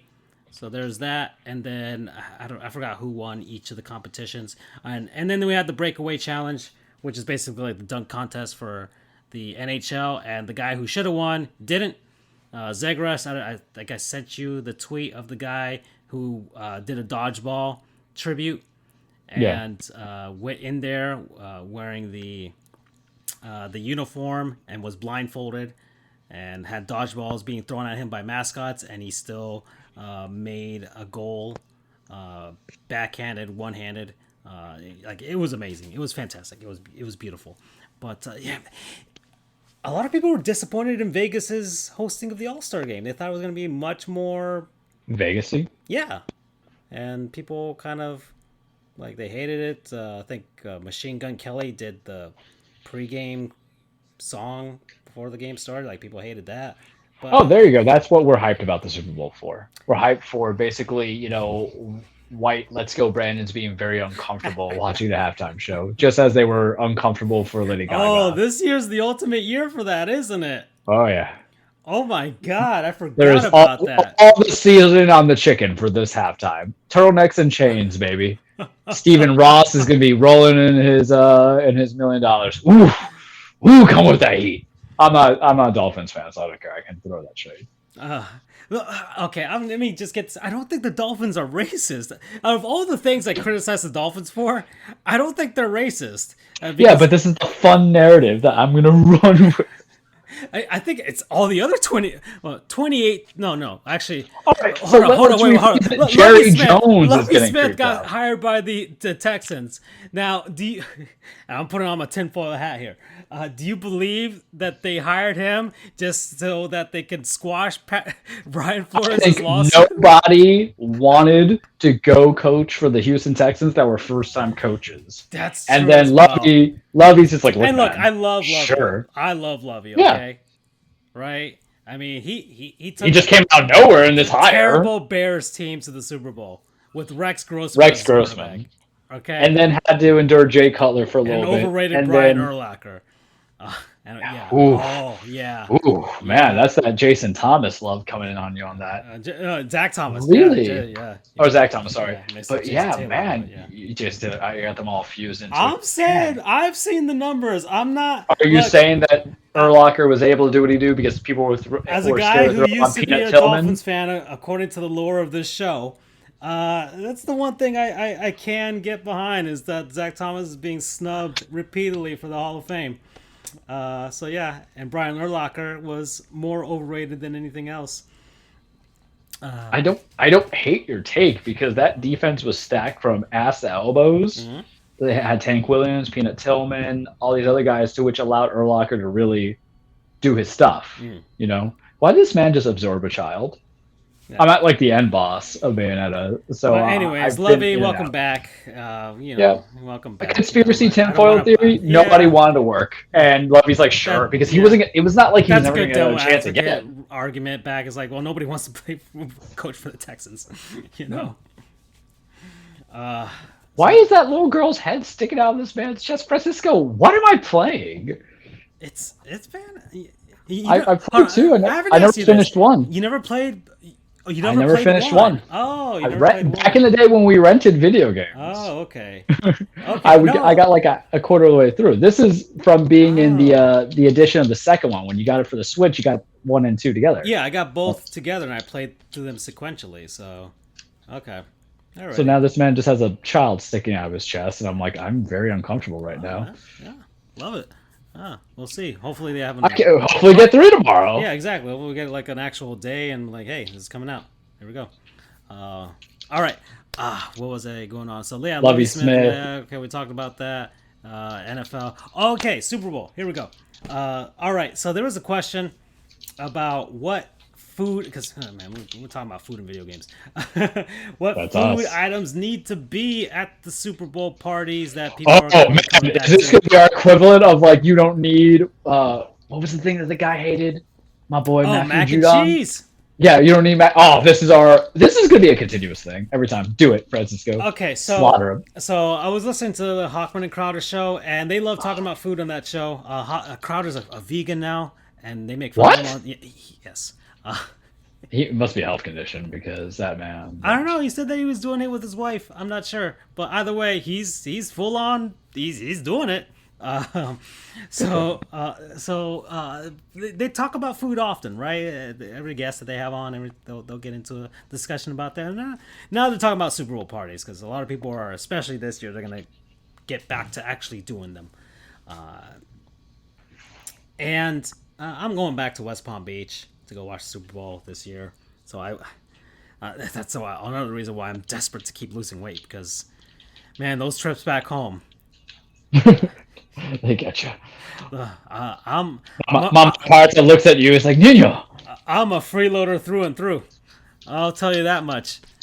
But my sister's house, and they just order in the stuff a lot That's of times. right. Your sister just like destroys food. Yeah, just they're ordering that stuff, and that doesn't bode well for me. But she also makes this fantastic cheese dip with the bits of sausages inside of it. Like, oh my god, it is heavenly, and a little bit of a kick of spice in there. So I'm really looking forward to that. And there's another dip that she makes with beans that I'm looking forward to as well. I'm hoping she makes that for the Super Bowl this year. Because and look, we have the staples. Got the hot dogs and the burgers. Okay, always have those staples. I don't think we do ribs. I wish we did. Who does ribs? That's so messy. I know, but it feels. I mean, I don't hate it. I've just never seen it in a sequence. Yeah, most people have but it's really finger food season, Charles. Right? That's true. I think it's finger food season. Depends. Now, pizza? Pizza's a neutral thing. Pizza's when it's a big group of people.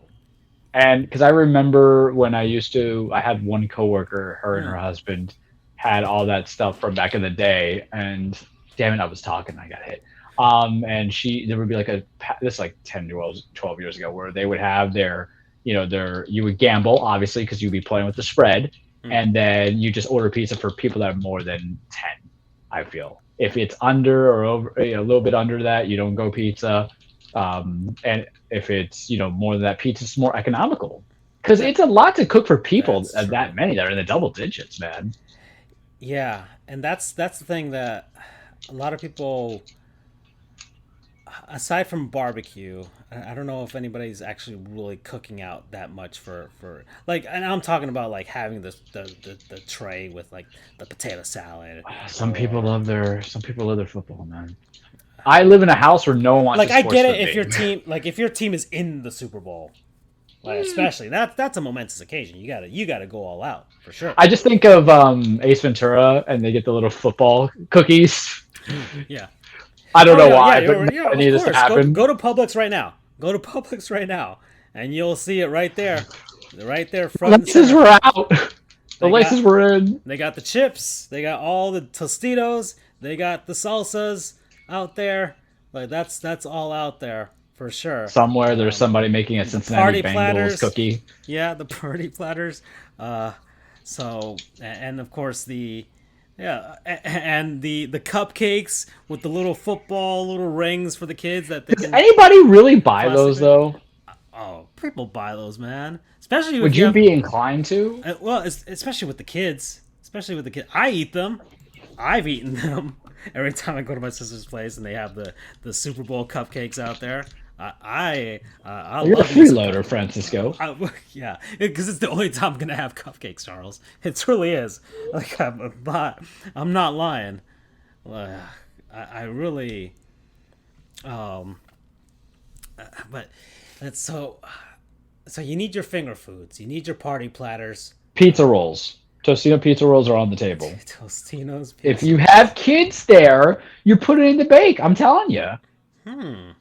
Yeah, no, seriously. My sister does all the time when my nephew and his siblings come over. And I'm like, yeah, I get it. And going to your point about pizza, I feel like you get pizza if you're right. If you're planning a lot of people, and especially if you're planning a lot of people and you want to be safe with regards to taste buds and things like that, right? Because we might have Andrew coming on over, and he doesn't like the spicy stuff, so he might not be going into the dips and the stuff. Do you think Andrew thinks pizza rolls are hot? This is gonna be the running joke. He probably eats them crazy, but we're gonna be holding this forever. There's a difference between hot and spicy, right? Yeah, there's a difference. Okay, do you think he thinks pizza rolls are spicy? No. This is gonna be the running joke that I have until we end this show. Until he comes back and we have him actually try out meals of some sort with some sort of exotic, I don't know, ethnic exotic food to him. Yeah, I feel like if we say ethnic, it makes it seem like Andrew's racist, and it's not. No, it's not.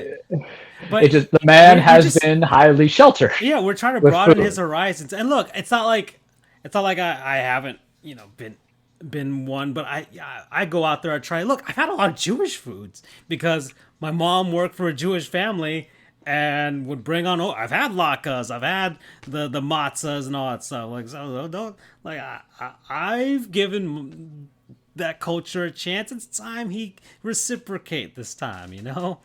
It's too bad I'm not joining him for as much of it, to be honest. Because look, me. Like, if it wasn't for this diet, because I'm adamant this year with trying to lose this weight, because I want to eat like a pig again.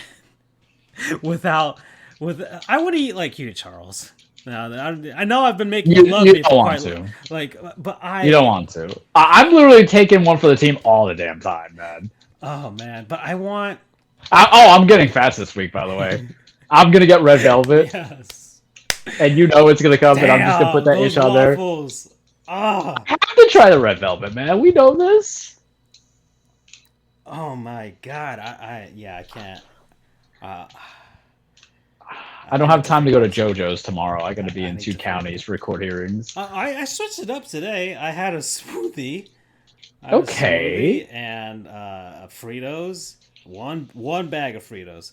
It's the chips that I got concerns on. And I love chips, don't get me wrong, but I know how easy those. I'd rather buy you a big bag and have you figure out your own stuff as opposed to get the multiple small bags. Because that's like me. I have an office stash of cosmic brownies that the girls at work buy for me because they just know that I'm terrible. That's another reason why I'm glad I don't work with a ton of other people, because there's always food coming in from the fixins and stuff like that. My sister works at her clinic, and they're bringing in the treats, and they're all Latinos, so that ain't diet. Oh yeah, no. No, we're gonna get those bocaditos. They're coming in with the full ass meals. Oh my god! All right. But all those pastelitos coming in, that's dangerous, man. It is dangerous. I'm glad and Andrew even tried to get me to see if I could buy a mini fridge for my office, and I can't. I cannot have something that can house food in my office. It's too dangerous. No way. I can't do it. But hold on. What is this? I got a text. Anyways, I'll answer that later. Gosh, where was I going with this? Meals at a Super Bowl. This whole yeah. Okay, so Tostino's pizza. Yeah, I just haven't thought of that. That's a different angle. And the pizza for sure. You need your Tostitos chips. You need to have them now. Yeah, Charles, you need a version of dips too. Yeah. Now, Charles, are you? Do you go for the classic style, or are you the scoops?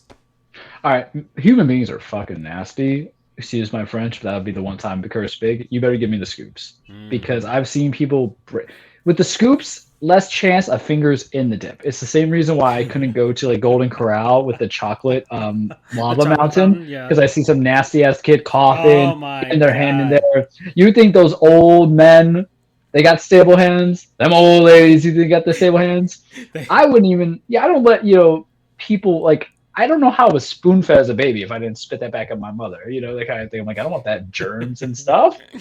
They, So with the scoops, at least you know that if there's any sauce on your fingers, is because it's the residue of the corner. mm-hmm. And the problem is too is there might be smaller, but scoops don't break because depending on the Tostitos that you buy, because there's some people that just want straight up corn chips. Some people are cheap. Some people get the Dollar Tree stuff, Mm-hmm. and then some people get the Tostitos seasoned, and it'll go from there.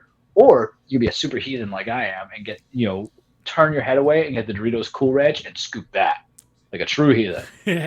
What's the difference? What is the difference, Francisco? It's a flavored chip that you're adding more to, I guess. And it's the Cool Ranch is the corn chip style. And it is structurally more sound than the regular Tostitos chips. It's not like I'm mixing the nacho cheese, man. Because the normal Tostitos chips break off pretty easily. Now they're not like the Chili's chips, which are basic, like those things just snap when you breathe on them. Yeah, but they're Mr. Glass. Yeah, but the Tostitos ones still are also. And it's actually pretty smart to get for these if you want some good dip. Get some of that chili dip from Chili's for the chips. The bean ones with the beans. Never, ever, if you're using dip, ever buy pre-made queso. It never tastes the same. It never tastes good. Cheddar spread is vastly different, but I've always, even when I was like eating chips and queso at home, because there was a dark period in my life where that was love. Yeah, that's what I'm hoping. You have to make it handmade. Yeah, buffalo dip as well. In the slow cooker.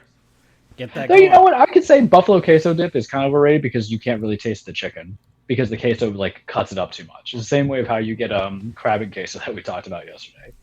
But you never have store-bought queso. Absolutely refuse it. Yeah, like I mean Tostitos has them. They have their own brand of it.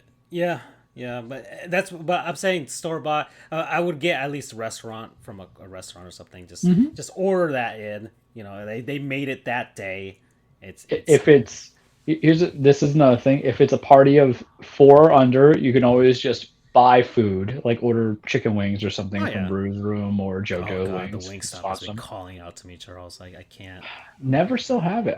There's one by Fort Pierce that I could go to, but why would I cheat on JoJo's or Fats? Because at least I know I can get waffles with my damn ish. Oh God, supporting your local businesses. God, pretzels. I think pretzels are a good neutral party bringer for anything. Anything. I'm not big on pretzels. I mean, I don't mind pretzels, but I'm just not big on them. Well, I'm talking about like a whole decor. Like if I have any event for work, or if I go to people's houses for stuff, I bring Publix cookies because y'all always need dessert. There's always a lacking of dessert, I feel. Super Bowl is not really a dessert type of thing because most people are drunk off their ass by the end of the game. They're not really and unlike me, when I crave sweets when I drink alcohol. That seems to be my thing. I get tired and I want sweets. That's my thing, and it's probably because I'm getting tired. I need a sugar rush to keep me up. That's probably the reason why. Like other people, go crazy and beat people up. Other people are a little too happy and go out into the streets. Me, I want some damn ice cream. That's what I want. Yeah, but Super Bowl is not really aside from those cupcakes that I told you about. You don't bring pies, but you definitely have cookies. Yeah, cookies and cookies I'll fine. take. Cookies with the, and I remember the tweet that I sent you about the sugar cookie. I don't know who thinks those are nasty. I like them. I love sugar cookies. Yeah. Or not the sugar cookies, the frosted cookies. Yeah, the frosted cookies. Yeah, sugar cookies are different. But yeah, I need milk. Look, I really don't hate any cookies. People hate oatmeal. I'm like, what the fuck is wrong with you? Oatmeal's great. I don't buy it, but the oatmeal you buy when you buy the variety pack, unless you're allergic oatmeal or to oatmeal cookies. Oatmeal cookies. Okay. Oh yeah. So it's and the ice. Oh God. You know what's really bad? The ones with the frosted oatmeal cookies at Publix. Oh yeah, I Uh, like that. they make them really tiny. They make them super tiny, and they For a are reason. instantly binge worthy. Yeah. And my dad buys them because he eats them, and I go back to West Palm, and it's a box right there, and it's like just one, two, three, four, five, six, seven, eight. Like it's bad. I had It's really I bad. had one person who bought chili or who made chili for Super Bowl. I don't know. I don't know. I don't know if I want chili because there's dip somewhere near. You know what I mean? It's I weird. think I feel like chili makes sense, but first you have to trust the person who's making the chili. Very much so. You have to trust it because and look, everybody has that friend or family member that makes their famous chili. I hope to be one of those people one day. I do not have that But in uh, my life. but I already told you what I'm gonna make for my first actual like when you come over to my place. Oh Whenever I yeah. buy that, I know what I'm making because that man inspired. That man is a hero. To be Well, honest, that's why I sent it. I Aside subscribe to from, his channel. I don't oh, did subscribe to you? many channels. I'll I have to don't like revisit many to videos see. on YouTube. I know everybody asks to like and subscribe. Even I will ask to like and subscribe, but We I will not have. like and subscribe many people.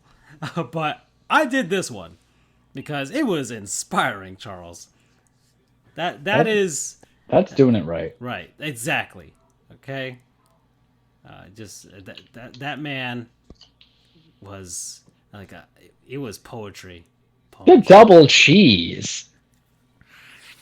The double, the the hand breaded panko, and the way he mixed it, the way he did it, like it was like I said, it was beautiful. It was poetry. Yeah, we I cried. absolutely love it. So I have at this So point, foods needed. yeah. But yeah, I it's feel the like we're finger missing. foods. It's the Yeah, finger finger foods. foods. It is the finger foods. You got your chips, your salsas, you got your hot dogs, and your burgers. And I man, I never really had places that had hot dogs or burgers. Sometimes there's been pizza, sometimes there's been other stuff. But if I wanted, I don't want to be rude, but if I wanted hot dogs or if I wanted burgers at a Super Bowl party, I would just go order my own burger. I would get a gourmet burger, straight up. I'm weird. What can I say? I think it's because we've done so many of them, and it is stuff that you get the expected same food. So that's why I'm always happy. Like, you know what you don't see enough of? Shrimp. I'm like, what? I can get behind shrimp for Super Bowl for finger food and stuff like that. I can yeah, get behind it. I mean, I can't do it no more, but I can see why Uh, you would do that. yeah, give me some panko on that mofo. Do it for the two of us. Well, I think that kind of ends our discussion there for this, Charles. And you know what? We can get to this earlier than normal because I really don't have anything more else about sports because this is not really a sports show no more. Yeah, So let's head on over to the to the cage. cage. Here we go. And who knows, it'll be brief, but we'll see. Here we go. Welcome, everybody. Your weekly Truplex The Cage with Charles. Full disclosure, wrestling is not fake. It is scripted. It is a stage fight. It is a soap opera. It's a song and dance. It's about men and women trying to beat the holy hell out of each other, establish their legacies, win championships, just, looking good in life and succeeding. All those other fun things that we come into it. As Andrew's throwing 5,000 things at us at one time. But anywho, what's going on in the wrestling world? How are we going to break it down? It's going to be a relatively short show today. Why? Not that I don't love you people. I love all of you and everything like that. It's just sometimes that's what happens when you're in February and everything's kind of go through. So we know that something's going to be stalled up a little bit. New Japan, they're hurting. Ring of Honor, they're waiting. Impact, they're building. Let's hit up to where you want to hear from AEW and WWE. And we're going to give AEW the bag. It gets the closing song, it gets the encore. So let's just go straight into the WWE world right now. As we know, NXT is going on. I have no idea what the hell is happening, but they are doing St. Valentine's Day Massacre or St. Vengeance Day or whatever it is, a pay per view that's next week. I think actually it might be this weekend. There's a couple confirmed matches. I will confirm that so I can make predictions for you guys. But right now on USA, or is it Sci-Fi because they're dealing with the um, Olympics fraudulent? it's just as rigged as wrestling. I don't understand why you guys love it so much, but whatever. On the main roster, what we have going on is Bobby Lashley dripping it up, looking good as my WWE champion, saying he's the best, talking that talk with Brock Lesnar, saying Brock ain't never defend no WWE championship. And I know Bobby's tough on the mic. He's not the best, but damn it, I love me a good Bobby Lashley. I love him. I love him so much. I don't have any idea, Francisco, what the hell we're going to do with that title at Mania. But look at that man's attire. It is beautiful. And we love it. Remember, Bobby's going to be headlining, I hope, the Elimination Chamber. Hopefully it's the main event. And I'll tell you why it might not be the main event in a second. Over on Raw. Oh, hey, Uno's on the Switch for $3.99, Francisco. I'm looking at the eShop as we speak. Also, Hades. I don't think they have crossplay though. That's the thing. Oh, son of a bitch. It's a very fun game. Yeah, I think I did not sponsor that one, but it's cool-ish. Yeah, I remember we checked and we didn't find it. Lame. I mean, I could buy for $4, but it ain't gonna happen. We'll buy Uno on the eShop for $4 and also on your PlayStation, Xboxes. Anywho, there's some other cars that are being built for the Saudi Arabia pay-per-view. It's not Crown. Is it Crown Jewel? We're building. They're calling it Elimination Chamber. That's right. I don't know if that's still a smart name to put, but what have you. Lita versus Becky Lynch, Raw Women's Championship. Okay.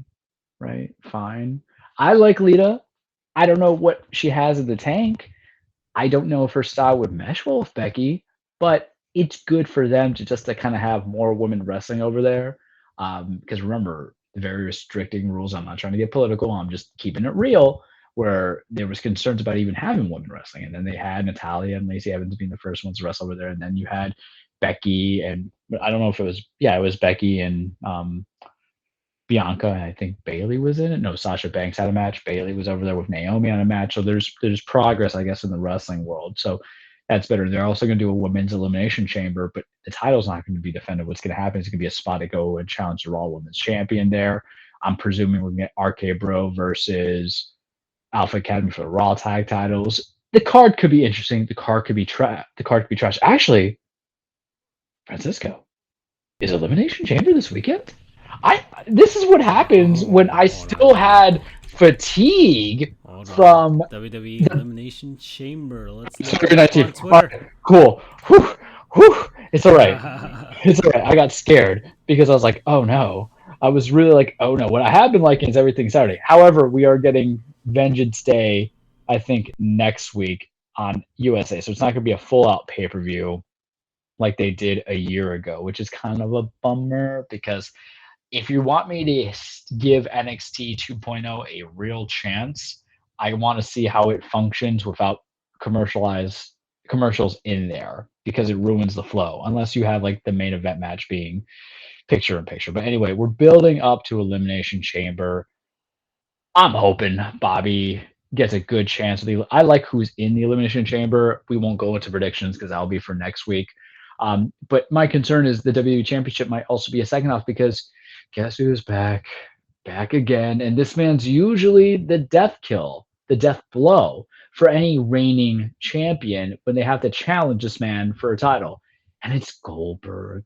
And he's challenging Roman for the Universal Championship at Saudi Arabia, at Elimination Chamber. And no one has really survived much credibility, Francisco, as a champion once they've had to go against Goldberg. He killed the Fiend, basically, and he was Bray Wyatt wasn't really able to recover back from that. He went against Drew in Drew's second run, and that was ho-hum. Ended Kevin Owens' reign to win that championship, too, originally. Originally, he was supposed to go schedule against Roman at Mania from 2 years ago, but, the Rona kind of came in, and Vince, he doesn't let go of certain things in the past.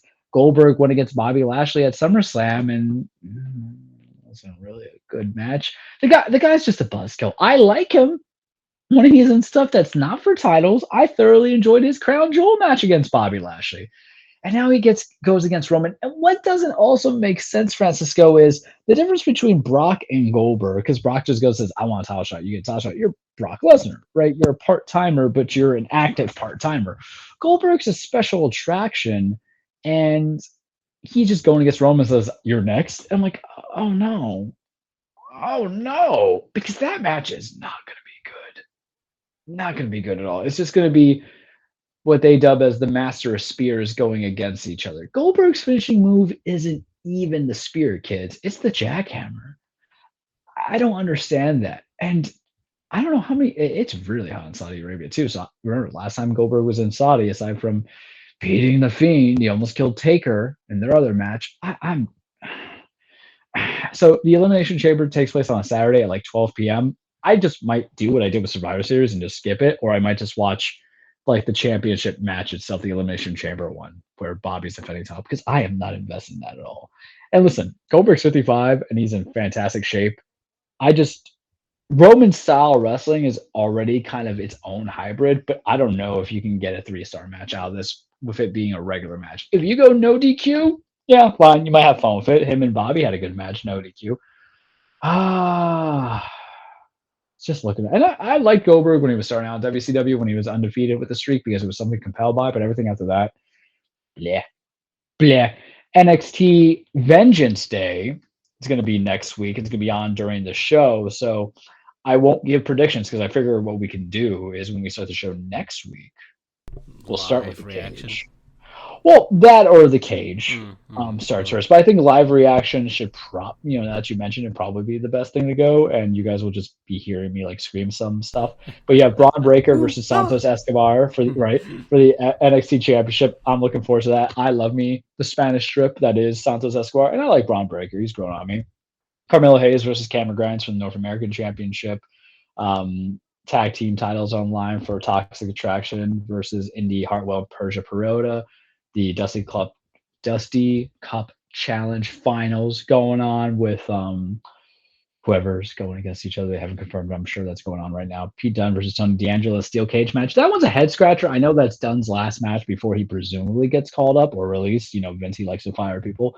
But you had a crowbar and a pole match, so why would you just think the next step up is a steel cage match, right? Makes no sense. I think if you just did a no DQ, that probably makes more sense, I guess. I don't know. I'm just a guy who is a lawyer who sometimes pretends to make an imaginary world about being a wrestler or doing wrestling stuff to decompress from the world. What can I say? So that's where we're at with certain things. And then AEW, big-ish happening tomorrow. TBS, watch Dynamite. So weird to say TBS because I've been saying TNT. But you're going to have this big signing that's coming in. It could be a lot of people. There's a lot of free agents that happened from last week. Could have been Keith Lee. Could be Karrion Kross. Maybe it's Johnny Gargano. I watched Dynamite last week. I watched the main event, MJF versus CM Punk. We like both of them. I don't love CM Punk the way a lot of people love CM Punk, but I appreciate CM Punk still there. I love me some MJF. The guy's a pure heel. The guy would go to a Make-A-Wish Foundation and flip the kids the bird because he's totally in heel mode as kayfabe. And that's what you have to be. He's the one doing the shit heel moves. They had their match on Wednesday. It went 40 minutes. It went about 15 minutes too long because I don't need, and this is part of the problem with, if you like New Japan wrestling, every match there was like a marathon at 60 minutes and not everything needs to be 60 minutes. And what they did in this main event is they did like a double fake where MJF choked out CM Punk and CM Punk passed out, but he used like a garrote on him, like a, not necessarily like a garrote kids, but like a slip or something. And he passed out, the ref saw it, and then it ends where Wardlow, who is CM Punk's dude in the Pinnacle, comes out, makes it seem like he's going to hurt Punk, not hurt Punk, bypass him, and he passes him the diamond ring that Punk has been consecutively winning each year, and knocks out CM Punk when the ref's not going there to give CM Punk his first loss, to pass over the torch to MJF, I guess. And you saw them talking after the match to a degree, like not talking like, hey, I love you, but MJF's on top of Punk covering his mouth. You can tell they're having some words because that's big, man. That's saying something where, CM Punk came back, probably the biggest mover on that roster aside from Bryan Danielson. And they perfectly gave MJF the rope because what happens? What does that mean? Does it mean that man in the screen, Hangman Adam Page, he's going to go against Lance Archer tomorrow in a Texas death match? Basically anything goes. Lance Archer won a Texas death match against Jon Moxley for the NW and New Japan World Wrestling US Championship. I'm not about this feud whatsoever. I think the match will be fine, but anytime you bring Dan Lambert on my screen along with Jake the Snake Roberts and you have two managers kind of talking trash about your champion, I think it just deflates momentum out because Lance Archer is managed by Jake the Snake Roberts. Dan Lambert's just doing things now because I think that's Tony Khan's idea of like, if we get America's top team out there, that's going to help out. That's going to benefit. That's going to get ratings, views. I can't get into it. And that's the problem sometimes is if you want compelling storytelling, it's fine. I think the issue with Lance Archer was he was kind of gone for a couple of months. He had a concussion, of course. We know what happens there. He's off or whatever. And then he just came back and just challenged it. What happened to the ranking system? Isn't Adam Cole, Bebe, your number one guy? Why is it Lance Archer's getting a title shot out of nowhere after doing nothing except beating up the guy? But you have rankings that say something differently. I don't know. It's stuff like that that can kind of get confusing. And then you remember wrestling's fake or staged or scripted and whatever you want to call it. And then you realize, hey, get over it, Charles. You're being a punk. Why you do it this way? I know. It happens, Francisco. I don't watch Rampage, but I heard the Sammy Guevara Isaiah Cassidy match was good. They're going to do a Face of the Revolution ladder match, and whoever wins that, they will have title shots into the future. They've done in the past as well. I'm trying to find out what tomorrow's card is, but I can't seem to have it, so I'm just like spitballing. AEW is still getting there, still improving. Their next pay-per-view is Revolution, which is Monday. Not Monday, in March, and I don't know if I would buy it. Obviously, you have to have like the perfect card for me to have that per se, but it's always a possibility and things are always on the table for consideration. I did buy it for Full Gear that I saw, and I was mostly satisfied with it. And then tomorrow they're just teasing some stuff. Yeah, except for what had happened, but I learned, right? But I learned. It's what happens. It's what we do. Okay, fine. But it's interesting, and now it's kind of the momentum to get me excited because Revolution is kind of like their WrestleMania. So I have my predictions of what I think will happen in Revolution, but here's the thing about wrestling. It makes no sense to do predictions full out until you know it's on the card. Unless, DraftKings comes into play. But that's all I got for you this week on a very, very controlled episode of The Cage. Okay, so I think that's it. I think we talked some sports, but it was mainly food and video games, which is kind of what we expected when Andrew said he wasn't going to be here. Oh yeah, a different side of us woke up. This will probably be the next few episodes while he hunkers down, and we'll see what happens next week with the Super Bowl. We'll probably actually talk about that next time. But I'm out. Everybody else is out. See ya. Bye, guys.